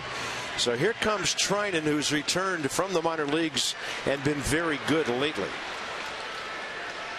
Opponent's hitting 247, righties 167, lefties 333. 68% ground ball ratio. Casey McGee back with the Marlins, hitting 203 in 38 games with no homers, 7 RBIs. This year he has 7 pinch hits and 5 batted in. Guy that likes to hit the ball the other way, and Blake Treinen, a guy that likes to throw sinkers in. That's a front door slider that's pretty nasty at 88. Facing McGee for the first time.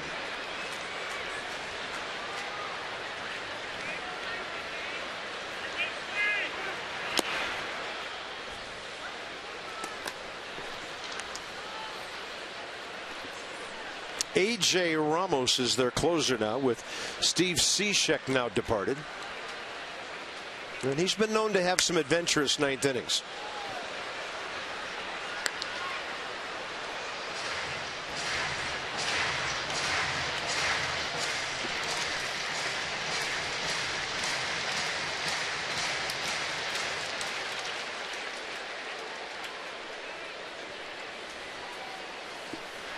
Yeah, Ramos allowed a couple of homers on the 22nd against Philadelphia. It's the first time he's allowed 2 home runs in a game, so that's some hope that you're not facing a Craig Kimbrell and a guy that's just kind of feeling his way into the closer role.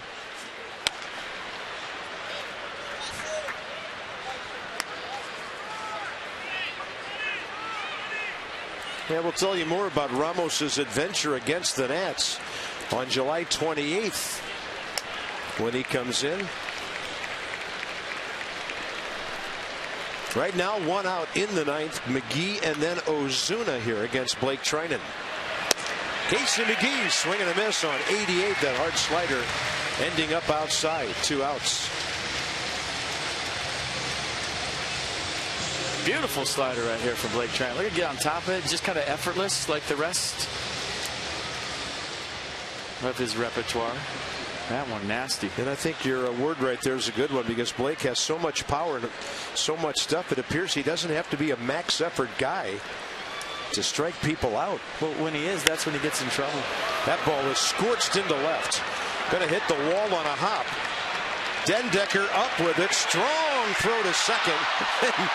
Way up in the air, Danny Espinosa making a remarkable near tag right there. Ryan Zimmerman was pointing to Espinosa and back to the dugout like he thought he got him. If he jumped up and tagged behind his back right here and got him, and they review this could be one of the better tags you'll ever see. Good throw by Dendecker, a little bit high. He's just trying to get rid of it. Watch Espinosa and the athletic ability right here. Was his hand on the bag? Wow. I don't think they're going to look at it. I'm looking in the dugout right now. Matt Williams looking at Randy Knorr, and we're going to play ball. Pretty good effort by Espinosa. Wow. Goes to prove you can tag a guy with a snow cone. Here's JT Realmuto, and now Blake Treinen has to get this hitter. Nats cannot afford to give up another run, and that's strike 1.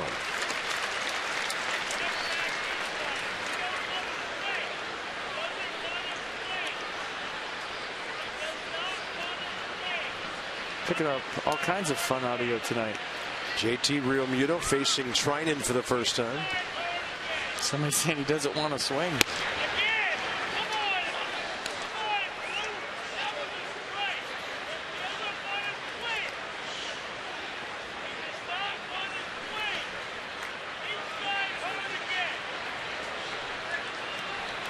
Bob, is that your pass list? My pass list doesn't sit down there. 2 on 2 out. Realmuto takes one in the back.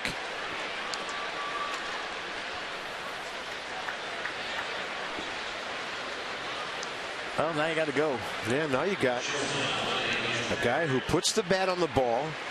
Even though Echeverria is 0 for 2 career against Treinen, but he's always a tough out. Here comes Steve McCatty.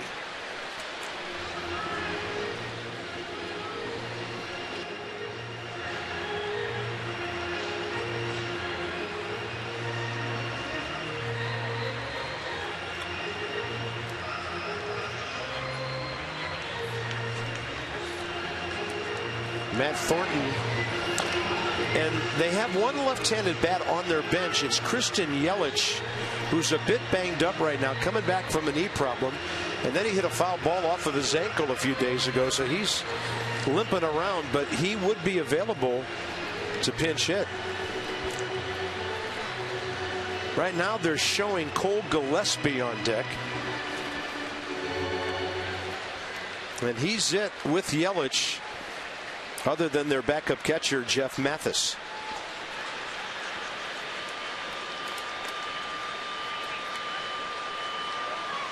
So now this inning's been stretched out by a double and a hit batter. And a bouncing ball to Ian Desmond on the charge. Takes care of that. Both bullpens good tonight. Let's see how the closer does. Ramos will face Desmond, Espinosa, and the other Ramos.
Hit, a bloop, a walk, and a double, and let's go home.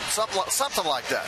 Nats have got a couple of home runs themselves from Desmond and Ramos, and it's always to the bottom of the ninth. You're down by one, you got a shot, especially since the Mets are losing to the Red Sox tonight. That's late in the game. So we'll see in a few minutes for our Nets extra postgame. Back upstairs to Bob at FP.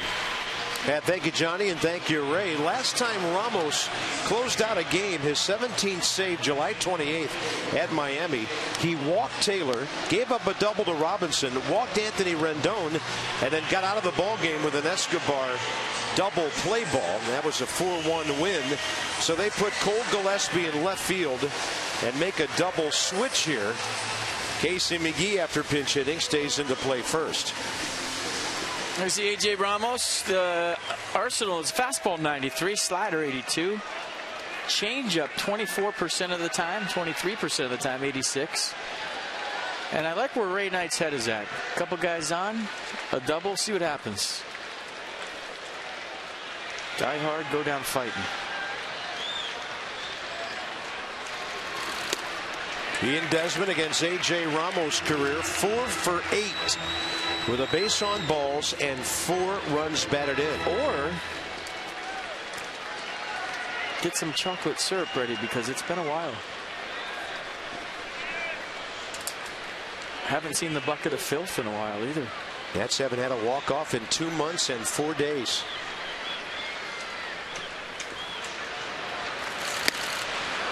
Been told that Alka-Seltzer's been added to the bucket of filth just to give it some fizz, so that would be nice to see tonight.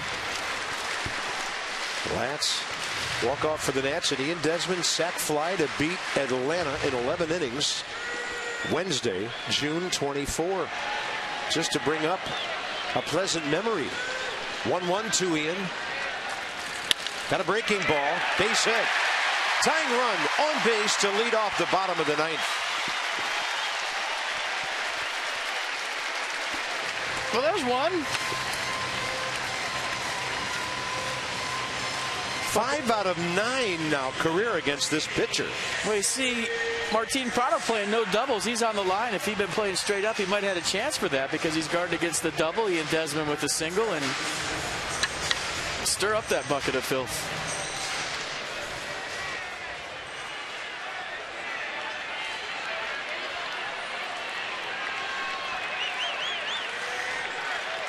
Danny Espinosa. 0 for 5 career against Ramos, who has fanned him 4 times. Some pressure on the Miami defense here. Prado very close at third. Danny squares and it's outside.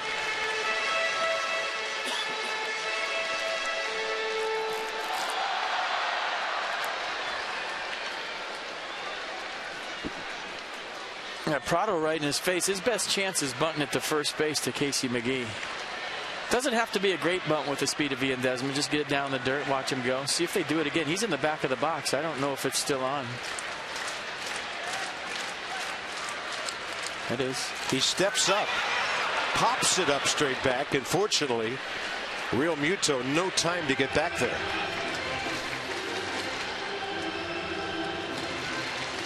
Kind of squared around late, almost like a in-between base hit, bunt, and sacrifice.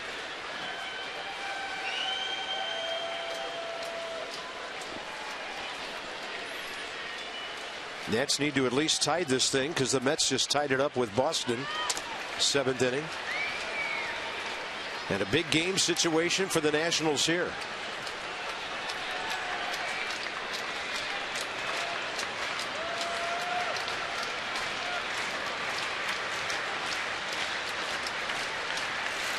Espinosa brings it with him. McGee to the second baseman, Gordon. Well bunted by Danny Espinosa, tying runs at second base. Well played. Exactly what you had to do. Prado is in your face. Bring it with you. Make Casey McGee field the ball. Now Ian Desmond in scoring position. And Wilson Ramos, who had a huge at-bat earlier in this game. With the bases loaded in the 6th inning, hit a bullet right off the pitcher that ricocheted to second base. You thought it was ticketed for center field. A couple runs would have scored, but some bad luck right there. But he's hit the ball well all night long. Struck out his first time, however. Home run and a bullet right back to the mound. Wilson Ramos 2 for 8 career with a home run against A.J. Ramos.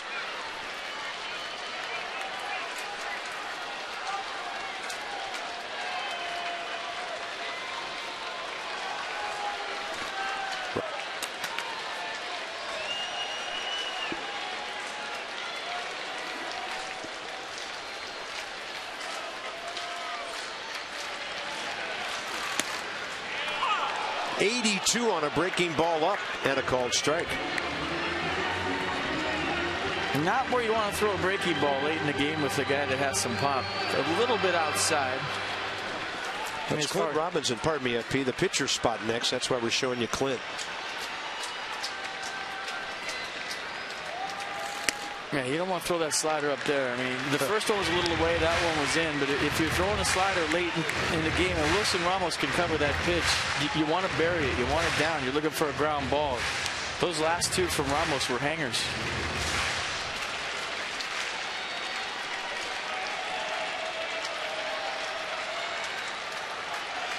One count.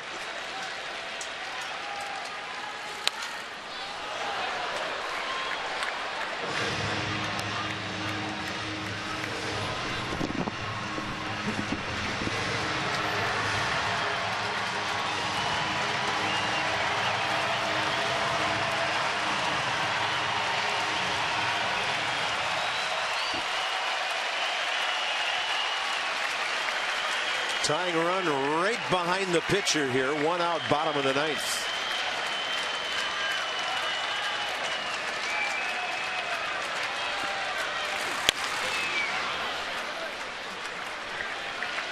Yeah, I think Ramos might be leaving those sliders up to Ramos in the battle of the Ramoses because he doesn't want to bounce it and let Desmond get to third base with 1 out. So even that one was a little higher than he probably wanted to with 2 strikes.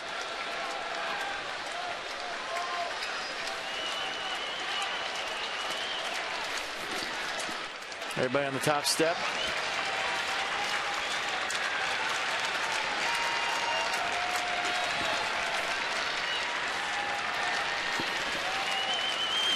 Ramos on a changeup, diving down and in. 2 down.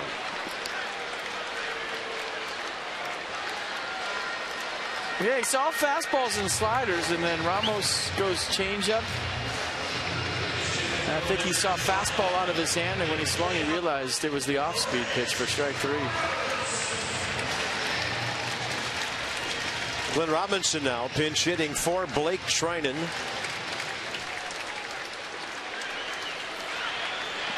Talked about that game in Miami. Glenn Robinson had a pinch hit double in the 9th inning against A.J. Ramos. Hit it the other way. That's outside. Talked to Clint a lot about pinch hitting the other day, and he said the only thought he has up there is to get on base. He said if you're thinking about getting a hit, you're putting way too much pressure on yourself, so he tries to have good at-bats and just get on base. Simplifies the whole process, and right now it's pulse check time. 2 outs, bottom of the 9th, tying run on second base. This is where, as a pinch hitter, it goes real fast, and the good ones can slow it down. He's been solid lately. A lot of walks to go with some hits. Suddenly Ramos is looking tough with the off-speed stuff. He can be tough to hit. Opponent's batting average 181 coming into this appearance, but it can just take him forever to pitch a full inning.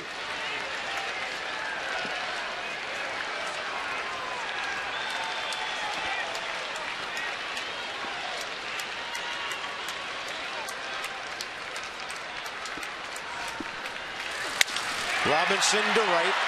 Ichiro there. And the Nats drop one to the Miami Marlins. So against 3 losing teams on this homestand, the Nats have won 4 and lost 3. Weekend off to a rough start.